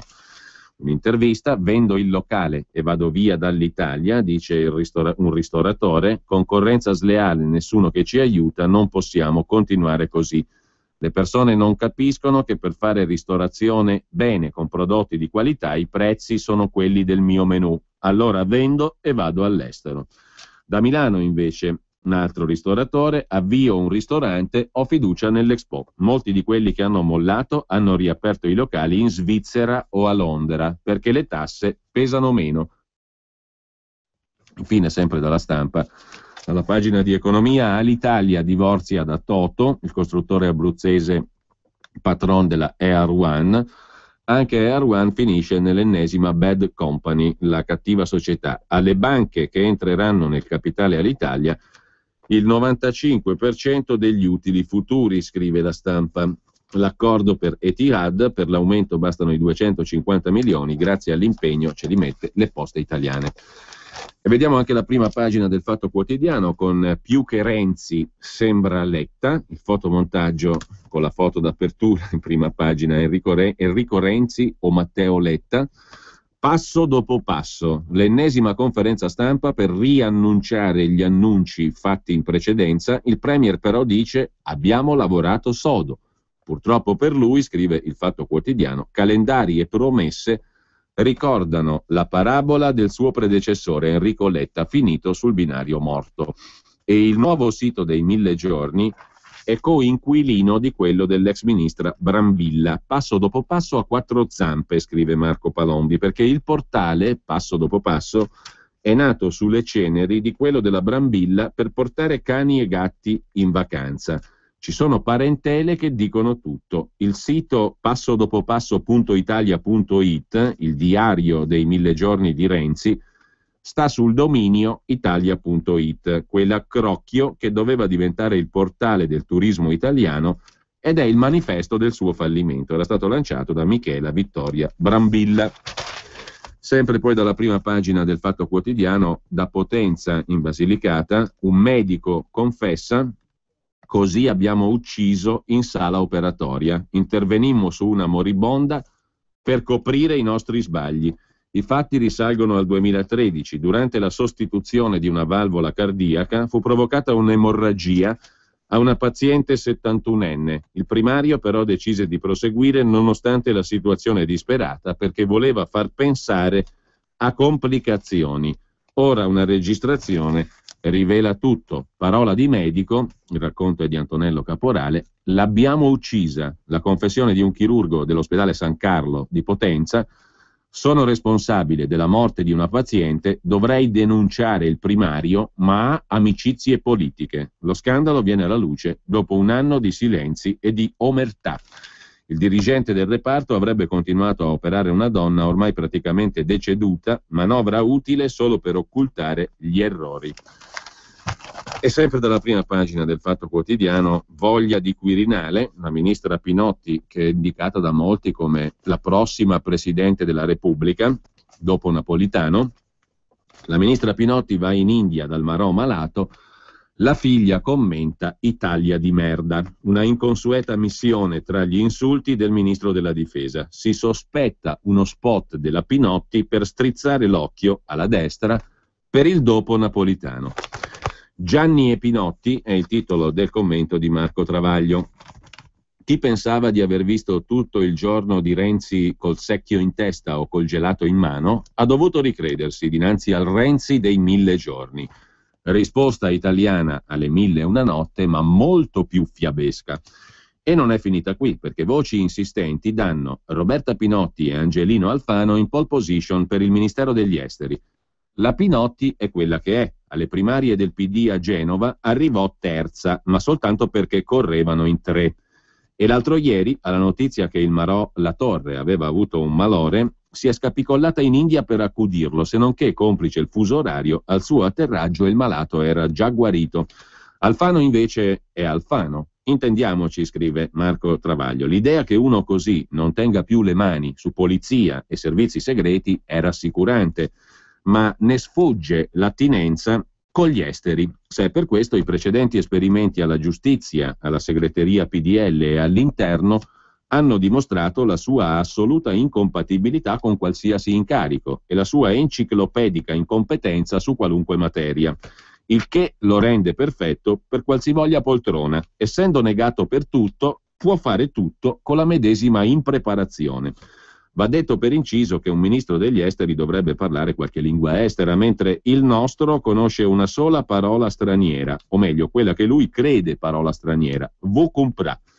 Il mese scorso, in ritardo a Strasburgo su un volo disturbato dal vento, si scusò con la commissaria europea Malmström dicendo sorry, the wind. La Malmström lo guardò esterrefatta e tradusse materna. Ah, the wind.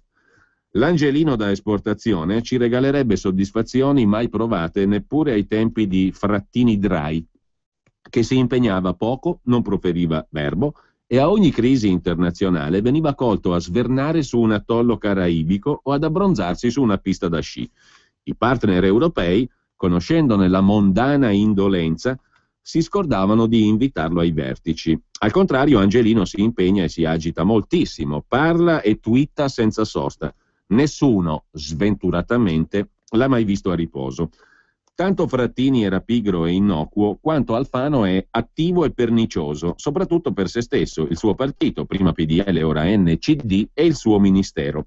Ogni volta che apre bocca, cioè sempre e di solito fuori sincrono rispetto ai rari pensieri che la attraversano, fa danni. Fortebraccio diceva di Tanassi: tace perché, essendo riuscito ad avere un'idea, ha paura che gli scappi. Alfano invece, al primo segno di vita del suo neurone, inizia a parlare, poi però si inceppa, bocca aperta a fermo immagine, sopracciglia aggrottate, allarme degli astanti che temono una paresi e mentre chiamano l'ambulanza lo vedono improvvisamente sbloccarsi per dire cose di devastante inutilità. Il 9 marzo, prosegue Marco Travaglio, Alfano era a Sky a commentare la notizia di 3 bambine uccise a Lecco e lì, forse ispirato dalla toponomastica, giurò ieratico: non daremo scampo a chi ha compiuto questo gesto efferato e ignobile. Inseguiremo l'assassino finché non l'avremo preso, poi lo faremo stare in carcere fino alla fine dei suoi giorni. Ora convoco i vertici della polizia. Invano la conduttrice tentò di frenarne l'empito e a gesti di comunicargli che la madre era stata arrestata da un pezzo e aveva confessato. La polizia si era dimenticata di avvertirlo, non capacitandosi del fatto che fosse davvero il ministro dell'Interno. Se ora passasse agli esteri, però, con almeno un paese intratterrebbe ottimi rapporti, il Kazakistan, e sarebbe comunque un buon inizio, anche per le ottime relazioni di Astana con Mosca. Putin poi adora gli italiani che lo fanno ridere. L'altro ieri ha detto: se voglio arrivo a Kiev in 2 settimane, appena vedrà Alfano si correggerà, già che ci sono, in 3 settimane vengo a Roma. Così Marco Travaglio, Gianni e Pinotti in prima pagina sul Fatto Quotidiano. A pagina 7 poi c'è Riina: Belluscone pure in galera non se la canta. L'ora d'aria intercettata dal capo dei capi, del capo dei capi. Gli davano soldi e lui costruiva, dice Riina di Belluscone. Brusca chiese a Mangano e Dell'Utri se gli faceva incontrare Belluscone. Ma che vogliono sperimentare che questo mancino trattò con me? Loro vorrebbero così, però se questo non è avvenuto mai. Che vogliono, dice Riina, salvando Mancino. Questa è la cosa più interessante fra tutte, diciamo così. Mentre cognome per cognome c'è il regalo del governo alle autostrade, scrive Daniele Martini sempre sul Fatto Quotidiano. Ecco come e perché la proroga delle concessioni del decreto Sblocca Italia fa felici Benetton, Gavio, cooperative rosse, banche, eccetera. Soddisfatto anche Vito Bonsignore con la sua autostrada Orte Mestre. L'argomento merita approfondimento, ora lo citiamo e basta. Pagina 6 del Fatto Quotidiano, che lasciamo per andare alla prima pagina del giorno. Il quotidiano nazionale, insieme alla Nazione e il resto del Carlino, apre con il caso Italia. È un bel grafico. Il grafico riproduce il PIL, il famoso prodotto interno molto molto lordo, dei 7 grandi: Canada, Stati Uniti, Germania, Francia, Giappone, Gran Bretagna e Italia. Va da sé che l'Italia ha il grafico peggiore dal 2006 in avanti. Il prodotto interno lordo, con una lievissima risalita a cavallo di 2010-2011, è andato declinando in maniera mostruosa. Fatta 100 la media, il paese più dinamico in questo grafico è il Canada, seguono gli Stati Uniti e la Germania, la Francia appena sopra la media insieme al Giappone, la Gran Bretagna sulla media di 100 dal 2006 al 2014, l'Italia invece sotto ampiamente, tra il 90 e il 92, circa 91, fatta media di 100 appunto, il prodotto interno lordo 2006-2014. Guardate questo grafico, è il titolo del pezzo di Giuseppe Turani. Esiste la crisi, ma all'interno della crisi c'è un caso Italia. Per rendersene conto basta guardare il grafico. È stato costruito in maniera semplice. I PIL dei paesi del G7 sono stati messi tutti a quota 100 a fine 2007. Poi si è andati a vedere come i paesi si sono comportati dentro la crisi, cioè fino ad oggi. Basta un'occhiata per vedere che tutti gli altri paesi del G7 hanno recuperato i livelli di PIL, cioè la creazione annuale di ricchezza, che avevano allo scoppio della crisi dei subprime. L'unico paese G7 che è rimasto sotto al livello di 100 in misura elevata, 9 punti in meno, è l'Italia. Se concentriamo lo sguardo su Francia, Germania e Italia, vengono a cadere tante banalità circolate in questi mesi. Tutti e 3 questi paesi, scrive Turani, Si muovono nella stessa area geografica, usano la stessa moneta, però Francia e Germania hanno recuperato e sono anche un po' più in alto di dove erano alla fine del 2007. La nostra cattiva, pessima performance non nasce quindi dall'euro, sostiene Turani, ma da due elementi: le riforme non fatte e il peso del debito pubblico. Per il debito basta guardare il grafico con attenzione, si vedrà che a partire dal 2008 cerchiamo di risalire la china, un po' ci riusciamo, poi nel 2011 inversione di tendenza da cui non ci siamo ripresi. Cos'è successo nel 2011? Una crisi di fiducia internazionale. Ricorderete il cambio di governo con Monti, che in un paio di giorni subentra a Berlusconi e trova lo spread a quota 600. Da quel momento in avanti si cerca di riconquistare la fiducia dei mercati, ma l'operazione è ancora in corso. Insegnamento per il futuro, scrive Giuseppe Turani. Qual è? L'insegnamento è che un paese che ha un debito elevato come l'Italia non può permettersi una crisi di fiducia internazionale. Quando capita ci sono anni di sofferenze e di mancata crescita. Secondo motivo, il più importante, le mancate riforme. Sono 20 anni che se ne parla, da 10 urgenti mai fatte. Solo adesso c'è un Presidente del Consiglio che osa dire il nostro modello per il lavoro è quello tedesco e c'è anche chi ha il coraggio di protestare, scrive Turani. Si vedrà. Intanto ci portiamo dietro tutto il resto: sprechi nella spesa pubblica, burocrazia devastante, migliaia di sindaci col potere di bloccare grandi opere, una giustizia tale solo di nome.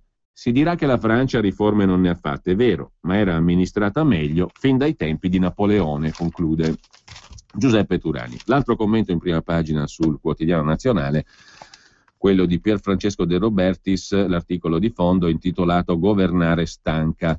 Alla fastidiosa accusa di annuncite, il Premier aveva replicato venerdì con l'annuncio di un annuncio, la grande conferenza stampa per presentare la roadmap da qui al 2017, il sito internet col quale il governo terrà informati i cittadini sull'attività del governo nei prossimi 1000 giorni dell'era renziana.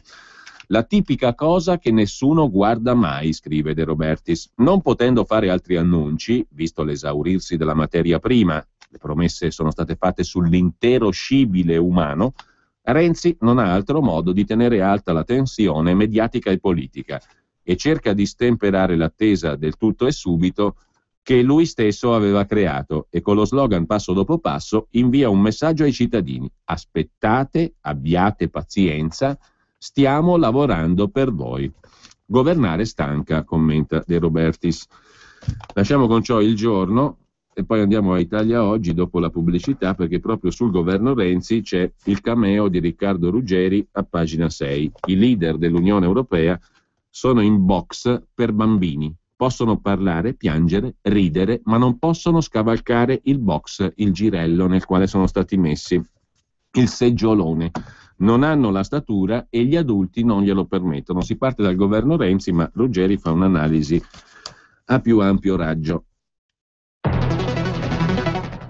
Vuoi acquistare o vendere un'azienda? Cerchi un partner o un socio finanziatore per sviluppare la tua attività? Cogefim da 30 anni opera con successo nelle intermediazioni commerciali.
Per la tua pubblicità su Radio Padania Libera, chiama il numero 02 66 23 44 22. Veniamo allora al commento di Riccardo Ruggeri nel suo cameo su Italia Oggi a pagina 6. È una lettera in forma di lettera indirizzata al Presidente del Consiglio. Caro Renzi, scrive Riccardo Ruggeri, poche settimane dopo l'inizio del suo consolato fui brusco con lei, la definii un furb da pais, in piemontese è giudizio ambiguo ma affettuoso, e cominciai ad avere forti dubbi sulla sua adeguatezza a gestire una situazione fallimentare come quella italiana, dove fallimentare non è riferito solo agli aspetti economici, ma anche a quelli morali.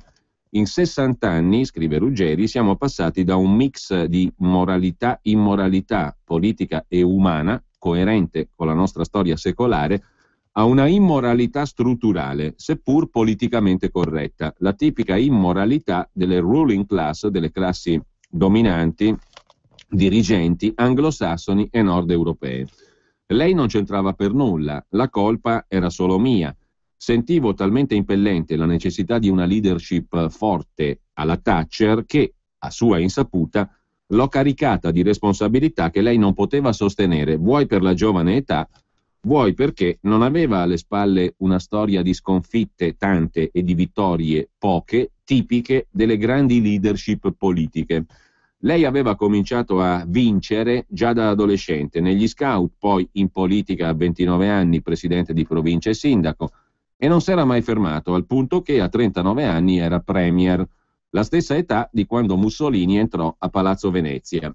Quelli che oggi sono i suoi colleghi, i potenti del mondo occidentale, hanno tassi di cinismo, spesso di criminalità intellettuale, che lei neppure poteva concepire. Immagino lo sforzo che sta facendo per adeguarsi. Ciò premesso, le chiedo scusa, ho preteso da lei prestazioni che non poteva dare. Il mio, fra virgolette, Renzi Thatcher, l'ho definitivamente archiviato. Ora sono più sereno, seppur più disperato, non per me, ma per i miei nipotini. Spero solo che abbia capito in che mondo è capitato. L'Occidente è in crisi profonda, soprattutto di valori. Per esempio, in economia avremmo bisogno di chirurghi di guerra e invece abbondano medici della mutua, omeopati, specialisti, tutti chiaramente inutili, al contempo insopportabili nel proporci a getto continuo ridicole ricette. Rassomigliano a quegli imbonitori, dalla lunga palandrana nera, che nel West proponevano pozioni di acqua colorata e zucchero per curare ogni malattia. E ci ricattano pure, mettendoci di fronte alle solite due opzioni del loro frusto protocollo. L'opzione A prevede di tagliare subito, in modo permanente, per esempio, le tasse sul lavoro e liberalizzare il relativo mercato. Rispunta l'insopportabile articolo 18, si scatenerà la solita compagnia di giro, si insulteranno ferocemente e infine lei, con un simpatico tweet, chiuderà la discussione chiedendosi dove reperire le risorse. Le risponderanno dai dossier di Cottarelli, dalle proposte di lavoce.info, da quelle di Giavazzi. E poi la frase muscolare, certo, occorre violare le regole europee, eccetera. Essendo professori, la sottoporranno pure, con aria schifata, all'opzione B. In cosa consiste? Rispettare il vincolo del 3%, fare tagli marginali, preferibilmente una tantum, esempio sugli F-35, aumentare il debito pubblico sperando che la Germania vada male, così tutti potranno sforare. Si rende conto? Siamo pieni di metastasi, ci curiamo con aspirine effervescenti. Caro Renzi, prosegue Riccardo Ruggeri su Italia Oggi, non si preoccupi, qualsiasi opzione sceglierà, per noi cittadini cambierà nulla. La strategia di fondo che viene portata avanti, impoverire la classe media, sedare quella povera, è implacabile perché è l'unica possibile col modello in essere. 50 anni fa, quando nacquero i miei figli, fu inventato il box, scoperta fondamentale per noi giovani genitori dalle reni spezzate. Infilavamo i pargoli nel box, così almeno potevamo mangiare in pace.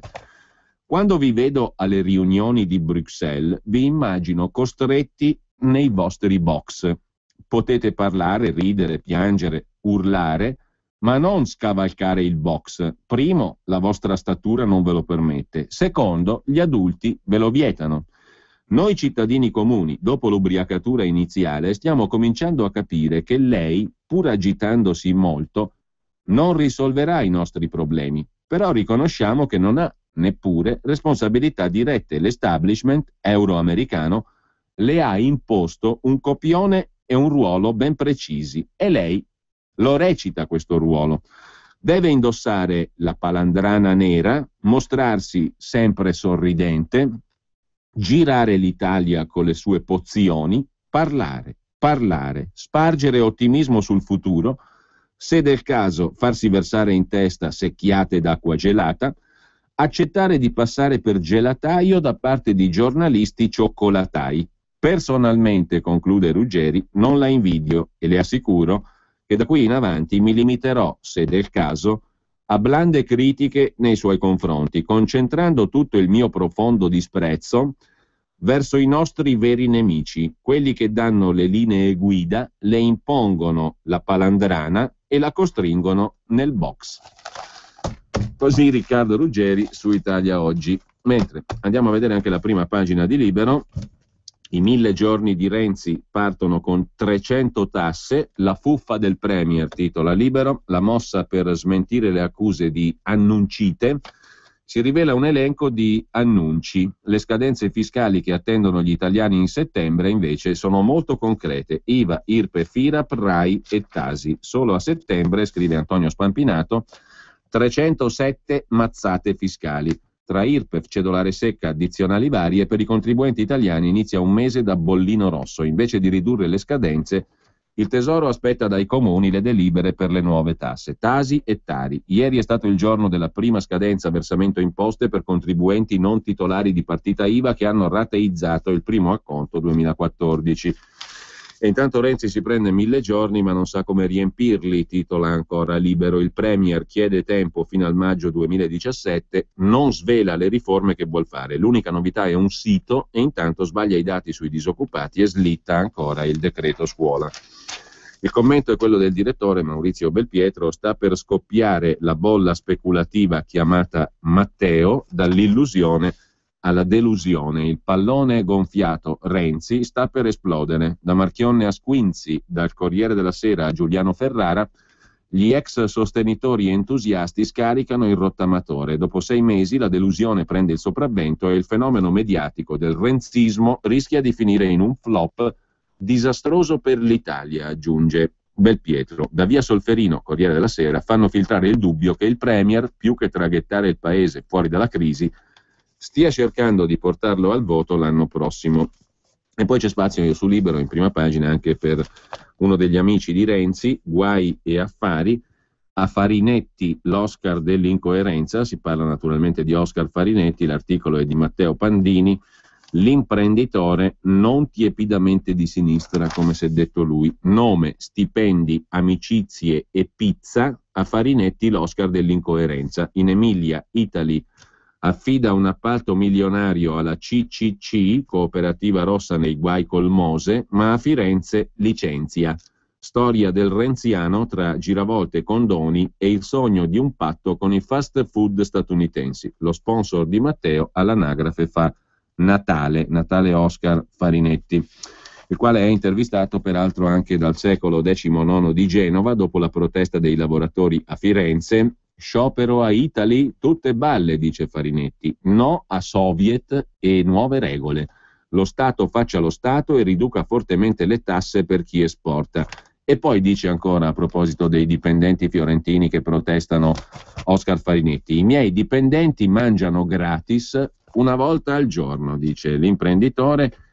L'imprenditore che non stabilizza i precari è un bastardo, diceva pochi mesi fa Natale Oscar Farinetti, patron di Italy, uomo d'affari di riferimento della sinistra renziana. Se il suo pupillo toscano deve vedersela con gufi e rosiconi, scrive Matteo Pandini su Libero, il buon Farinetti è alle prese con giornalisti cattivi e soprattutto con dipendenti che non si rassegnano al licenziamento e si lamentano per tutto, a partire dalla busta paga leggera.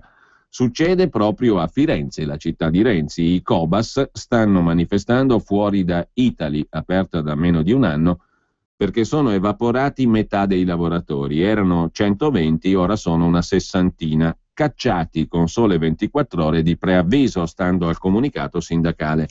E pensare che nel cuore della Toscana Farinetti aveva cominciato in grande, affidando i lavori a una ditta di Greve Impianti, il cui legale rappresentante è l'imprenditore quarantenne Carrai, lo stesso che riceveva incarichi dall'allora sindaco Renzi e gli pagava l'affitto di un appartamento in città. A Firenze una ditta del posto, mentre per Italy Milano il patron ha chiamato un'impresa rumena con capitale sociale da 110 euro, no milioni, che milioni, e 25 lavoratori edili, di cui 23 operai non specializzati in costruzioni. Situazione ben diversa da quella di Bologna, dove il bando per la costruzione di Fico Italy World, nuova cittadella del cibo italiano, è finito alla cordata guidata dal Consorzio Cooperative Costruzioni, CCC, braccio destro di Lega Coop, e che si sta occupando anche del contestato e indagato Mose di Venezia, appalto da 39 milioni.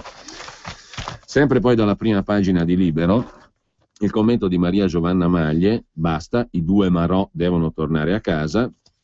In prima pagina, la figlia furiosa, Italia fai schifo. E poi c'è il pezzo di Franco Bechis sul califfo del Quirinale, che colpisce ancora, niente dibattito al Consiglio Superiore della Magistratura, perché il califfo napolitano non vuole. Il califfo del Colle colpisce ancora, è l'irriverente titolo di Libero, vietato il dibattito con 2B, scrive Libero, nel Consiglio Superiore della Magistratura. Un consigliere togato chiede che il vicepresidente del CSM non sia imposto dall'alto, ma scelto dal plenum dopo una discussione pubblica. Il Quirinale dice no, bisogna scegliere il successore di Vietti, il politico UDC che attualmente è vicepresidente del CSM. I magistrati, uno dei consiglieri magistrato chiede che il vicepresidente sia scelto dal plenum, ma il Quirinale dice no, il califfo anzi dice no. Mentre Giacomo Amadori si occupa dell'iniziativa che ha fatto chiudere una scuola islamica, Libero fa chiudere la scuola islamica, dopo la nostra denuncia il municipio di Roma non dà più la sala, chiude la scuola coranica scovata da Libero a Roma. Il presidente del quinto municipio non rinnova la concessione ai musulmani, ma chiederà al sindaco Marino di costruire un'altra moschea a Roma.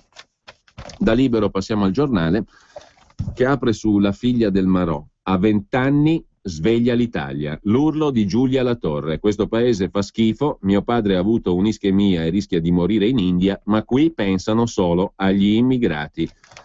Dice la figlia Giulia Latorre. Basta chiacchiere, scrive il Giornale, riportateli a casa. Il commento è di Alessandro Sallusti sullo sfogo di Giulia Latorre su Facebook. Italia, paese di merda, mi fate schifo, pensate agli immigrati e non ai fratelli che combattono per voi. Sottoscrivo, scrive il direttore Sallusti, e mi vergogno un po', perché nonostante gli sforzi di validi colleghi, la nostra indignazione per questo scandalo non ha fatto breccia nell'opinione pubblica e nella classe politica. Siamo rimasti tra i pochissimi a non arrenderci. Articoli, appelli, libri, la coccarda gialla con lo stemma del San Marco fissa sulla nostra testata. Niente, tutto rimbalza sul muro di gomma della politica e dei palazzi. Gli altri giornali hanno da tempo archiviato la pratica. Stiamo lavorando, ci vuole tempo. È il ritornello che ci è stato propinato dallo sciagurato Monti, poi da Letta, ora da Renzi. Ma quanto tempo ancora serve? Giulia non ha più tempo, la vita di suo padre è in pericolo, scrive Alessandro Sallusti. E allora lei fa quello che qualsiasi figlio dovrebbe fare. Usa le parole più dure perché a quell'età non si ha paura delle conseguenze. Usa parole che noi adulti tacciamo vigliaccamente perché politicamente scorrette. Italia, paese di merda, mi fate schifo. Fa paragoni sacrosanti, vi preoccupate degli immigrati e non dei vostri militari. A noi potrebbero sospenderci dalla professione giornalistica per razzismo. C'è voluta l'incoscienza di una ragazza disperata per dire a Renzi come stanno le cose. Diciamo che per una volta il Premier è stato superato sul terreno dell'efficacia della comunicazione. Giulia, conclude Sallusti, merita una risposta. A 20 anni sa diritto ad averla. Ce ne può essere solo una risposta. Al diavolo diplomazia e ignavia, fatevi valere, riportate a casa i 2 Maroma subito. Sempre poi dalla prima pagina del giornale, venti di guerra fra Ucraina e Russia, 10 motivi per cui Putin ha ragione e l'Europa sta sbagliando. L'articolo è di Gian Michalessin, che da 2 giorni ha trovato la formula del decalogo, diciamo così. Ecco i 10 motivi che danno ragione allo zar Putin. Il Cremlino è stato costretto a reagire all'intesa fra Ucraina e Unione Europea, rischiava di perdere corridoi energetici e approdi nel Mar Nero. La minaccia statunitense. Imprese italiane in allarme, a rischio 1 miliardo di export verso la Russia. Il blocco delle importazioni agroalimentari della Russia preoccupa gli operatori italiani, già bruciati 200 milioni di euro. C'è spazio però anche per quella robetta lì che è la mostra del cinema di Venezia. Nel commento del critico cinematografico del giornale in prima pagina, Maurizio Caverzan, che parte dalla performance di uno degli grandi attori, stavo sbagliando, scusate il lapsus, uno degli grandi attori italiani, Elio Germano. Che ha interpretato, mi sembra in un film, Leopardi, niente meno, Giacomo Leopardi, nel film di Mario Martone, il regista napoletano. Dovesse vincere la Coppa Volpi per la migliore interpretazione maschile, come è possibile e come gli auguriamo, chissà se ritirando il premio Elio Germano alzerà ancora il pugno chiuso come fece nel 2010 a Cannes e come ha fatto l'altro giorno sbarcando qui al Lido. Sarebbe la terza volta. Non che la cosa ci turbi. Libertà, democrazia. Il rammarico è per la prevedibilità, una ritualità stanca che si accompagna a tante manifestazioni d'arte e di intelletto. Sono un attore bravo, sono un attore impegnato e militante. Wow! Non lo sapevamo, scrive Caverzan. Alla mostra di Venezia passano i film, alcuni dei quali interessanti, provocatori, belli.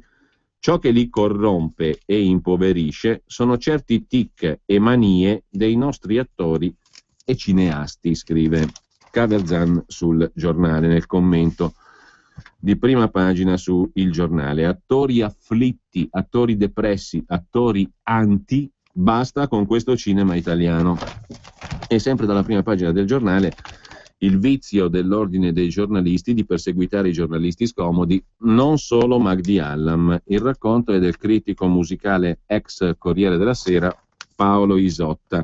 Caro direttore, sul Corriere della Sera Pierluigi Battista ha adoperato parole giuste per commentare l'incredibile, stigmatizzabile comportamento dell'ordine dei giornalisti nei confronti di Magdi Cristiano Allam, reo di aver puntato il dito contro le criminali manifestazioni egemoniche degli estremisti islamici. Vorrei esprimere anch'io, che del Corriere sono giornalista, la mia totale solidarietà ad Allam. L'ordine è un organismo autoritario, non ha riscontri in alcun paese europeo, scrive il critico musicale del Corriere della Sera Paolo Isotta. Nasce da una concezione superfascista dello Stato e oggi non è inutile, è gravemente dannoso a ogni principio di libertà, sicché una nazione civile l'avrebbe abolito da decenni. In ordine all'ordine posso citare anche la mia piccola esperienza, non paragonabile a quella di Allam. Quando nel 79 venni assunto al Corriere della Sera, i salotti milanesi, spalleggiati dal PC e dall'ufficio stampa della Scala, scatenarono la reazione contro di me. Ci fu una raccolta di firme della cultura italiana. L'ordine dei giornalisti della Lombardia, presieduto da un Carlo De Martino, per non mancar di correre in soccorso agli apparenti allora vincitori, mi denunciò a quello mio di appartenenza per incompatibilità con lo status giornalistico, dal momento che ero anche professore, e me la cavai solo per aver trovato una precedente sentenza relativa a Giovanni Spadolini, che statuiva ai maestri di una certa disciplina poter e dover insegnare. Subito dopo il critico musicale Teodoro Celli, che non era stato dal Messaggero chiamato nella sua Milano, inviò al direttore del Corriere, Cavallari, in mano al PC, una lettera nella quale affermava che io ero stato assunto dal predecessore Di Bella per il fatto d'essere l'amante del grande Giovanni Testori, che a Di Bella mi aveva raccomandato. E l'Ordine Nazionale rigettò il mio ricorso contro Cavallari, direttore del Corriere, che per impedirmi di querelare Celli non volle dare a mie mani la missiva e nemmeno rilasciarmi un documento attestante il suo contenuto infamante, che io conoscevo, avendo avuto consegnata da Di Bella analoga lettera nella quale Celli si vantava di avere scritto a Cavallari nello stesso senso. Di lettere, mi disse il professor Alberto Crespi, me ne occorrevano 2 perché vi fosse il requisito della pubblicità del reato. L'ordine sentenziò che il direttore non era tenuto a mostrare la corrispondenza privata, quasi che l'accusa del Celli non fosse stata inviata al direttore Cavallari come a Di Bella nella qualità. Tanto per ricordarlo al lettore, il Cavallari portò il Corriere in prima linea contro Enzo Tortora nel suo calvario giudiziario. Da ultimo, inizio 2013, quando il soprintendente alla Scala mi dichiarò persona non grata, l'Ordine Nazionale dei Giornalisti, e si badi bene su mia sollecitazione, si limitò alla foglia di fico di un generico documento di protesta e non richiese un incontro col ministro dei beni culturali della Scala Massimo Sovventore perché agisse di conseguenza. Se definisco l'ordine come lo definisco, non ho certo migliore opinione della Federazione Nazionale della Stampa, conclude Paolo Isotta. Infine, sempre dalla prima pagina del giornale, Giuseppe De Bellis è autore di questo articolo: Chiudete Malpensa per manifesta inferiorità. Odissea all'aeroporto. Fino a quando uno non prova cosa sia diventato l'aeroporto Malpensa, non può capire. Poi però succede. È successo domenica sera, in un giorno che tutti sapevano sarebbe stato difficile. Lo sapevo anch'io, ma non immaginavo così. Questa è la cronistoria di una serata di disagi, disservizi, indecenze. Adesso, a prescindere, quando tu arrivi a Malpensa la sera, auguri e baci, ma non alla sera di notte, alla sera alle 9 o alle 10. Infatti, il volo era il Bari Linate delle 21, racconta De Bellis, un hub internazionale. Arrivi alle 9 di sera, te devi affidare alla sorte, a Zeus. Devi chiamare Zeus da Malpensa alle 9 di sera. Domenica 31 agosto, collegamento tra l'aeroporto di una zona turistica del sud e la grande metropoli del nord. Caos, volo colmo, stracolmo, così colmo che 3 giorni prima, al momento della prenotazione, c'erano 3 posti liberi e basta. 3 posti, tariffa piena, 413 euro. Con la stessa cifra, se prenoti per tempo, vai a New York. Fa male, fa rabbia, ma te la prendi col mercato. Ci speculano, ti spennano perché non hai alternative, ma oltre alla rabbia non vai. Quindi, vabbè. La partenza alle 21 posticipata alle 21:25. Volo Bari Linate, quale compagnia? Vabbè, poi vediamo. La racconta così De Bellis. Partenza alle 21 posticipata alle 21:25, dice il Monitor. All'ora indicata per la partenza, in realtà comincia l'imbarco, per il decollo altri 20 minuti, il ritardo totale 45 minuti. Accetti anche questo, se scegli di partire in una delle 5 date più affollate dell'anno lo metti in conto. Volo tranquillo fino a quando il comandante annuncia che stiamo cominciando a scendere verso Milano Linate, tra 20 minuti atterreremo. Ne passano meno di 5 e il comandante prende la parola. Su Linate è in corso un violento temporale e così anche lungo la rotta che ci porterebbe verso l'aeroporto. Siamo a 60 km dalla destinazione, siamo costretti a girare su noi stessi in attesa che il maltempo passi e ci venga autorizzato l'atterraggio. Stiamo valutando l'ipotesi di dirottamento a Malpensa. La gente si lamenta, ti viene da pensare che siano tutti matti. Se non si può atterrare, mica è colpa del comandante. Lui lo fa per la sicurezza, non si passa dentro un temporale, lo sanno tutti. Giriamo su noi stessi 42 minuti, poi il comandante riprende il microfono. Non possiamo più aspettare, il carburante sta per esaurirsi, a Linate è ancora impossibile atterrare, andiamo a Malpensa. Il brusio è più forte e non si continua a capire il perché. Vero, Linate è più comodo, Linate è comodo, Malpensa no, però vale il discorso di prima, bisogna atterrare, punto. Scendiamo, tocchiamo terra, accendiamo il cellulare. Chi avverte i parenti e amici che erano venuti a prenderli a Linate, chi controlla gli orari del treno per la città. Dici, vabbè, è andata male ma è colpa di nessuno. E invece non è finita, anzi, comincia tutto ora, perché siamo fermi sulla pista dell'aeroporto che avrebbe dovuto essere il centro dei trasporti italiani, un hub, dicevano, uno scalo internazionale. Sono le 23:27, ultima domenica di rientro delle vacanze italiane. Siamo soli. Riprende il comandante. Ci informano che a mezzanotte c'è un cambio turno del personale della SEA, Società Aeroporti Milanesi. Fino a quel momento non possono venire a prenderci con gli autobus. A parte che se questo fosse davvero un aeroporto internazionale ci sarebbero i Finger, quei bracci che collegano direttamente gli aeroplani all'aerostazione. Invece siamo ancora con gli autobus come negli anni '80, come a Kinshasa, anzi no, perché probabilmente a Kinshasa i finger ci sono. Siamo ostaggi di un cambio turno, capito? Evidentemente, se quelli che dovrebbero finire a mezzanotte ci venissero a recuperare, sforerebbero la mezzanotte e non vogliono, oppure qualcuno glieli impedisce per non pagare gli straordinari. Aspettiamo, mezzanotte arriva, niente, mezzanotte e un quarto, niente, mezzanotte 20, niente. La gente a bordo si spazientisce, si capisce che Malpensa non è in grado di gestire un'emergenza di un volo da meno di 200 passeggeri.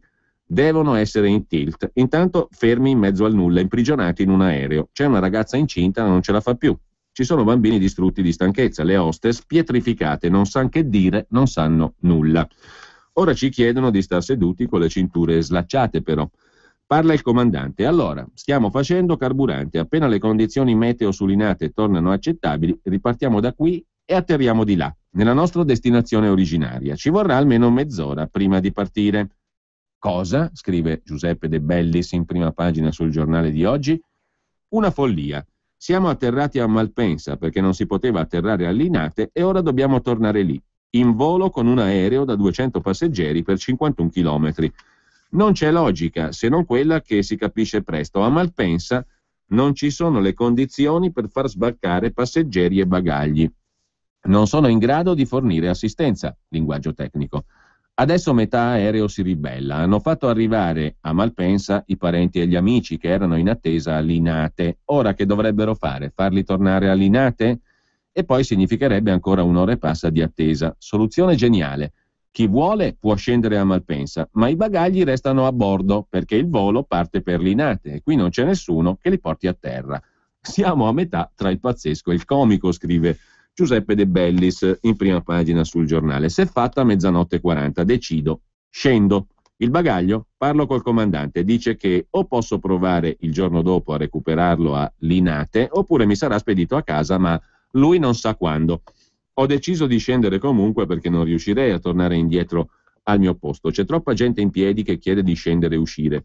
Vado a terra, siamo in 45 circa. Montiamo sull'autobus. Arriviamo nell'autostazione e lì capiamo tutto. Malpensa non esiste. Dopo le 21:30 è tutto chiuso. L'aeroporto internazionale è una casa stregata. I tabelloni chiariscono, l'ultimo volo in partenza 23:30, l'ultimo in arrivo 23:30. Quindi chi lo gestisce lascia un presidio e basta. Le emergenze non si possono gestire, anche in uno dei 5 giorni più difficili per il trasporto di tutto l'anno. Poi qualcuno si chiede perché gli arabi di Etihad hanno preso Alitalia, ma sono interessati a Malpensa solo per i cargo. Perché la verità è che non è uno scalo internazionale, è poco più che un posto dimenticato dagli uomini e dai passeggeri, vuoto, deprimente, modesto. A pochi minuti dall'1 di notte ci sono 7 taxi. I treni verso la città ricominceranno a circolare dopo le 5:43. Questo dovrebbe essere il luogo dal quale transiteranno la gran parte dei 20 milioni di turisti e visitatori che si aspettano a Milano per Expo 2015. C'è da nascondersi già da ora o da chiudere per manifesta inferiorità. Frase chiave: dopo le 21:30 a Malpensa è tutto chiuso. Malpensa non esiste. Quando vuoi regalarti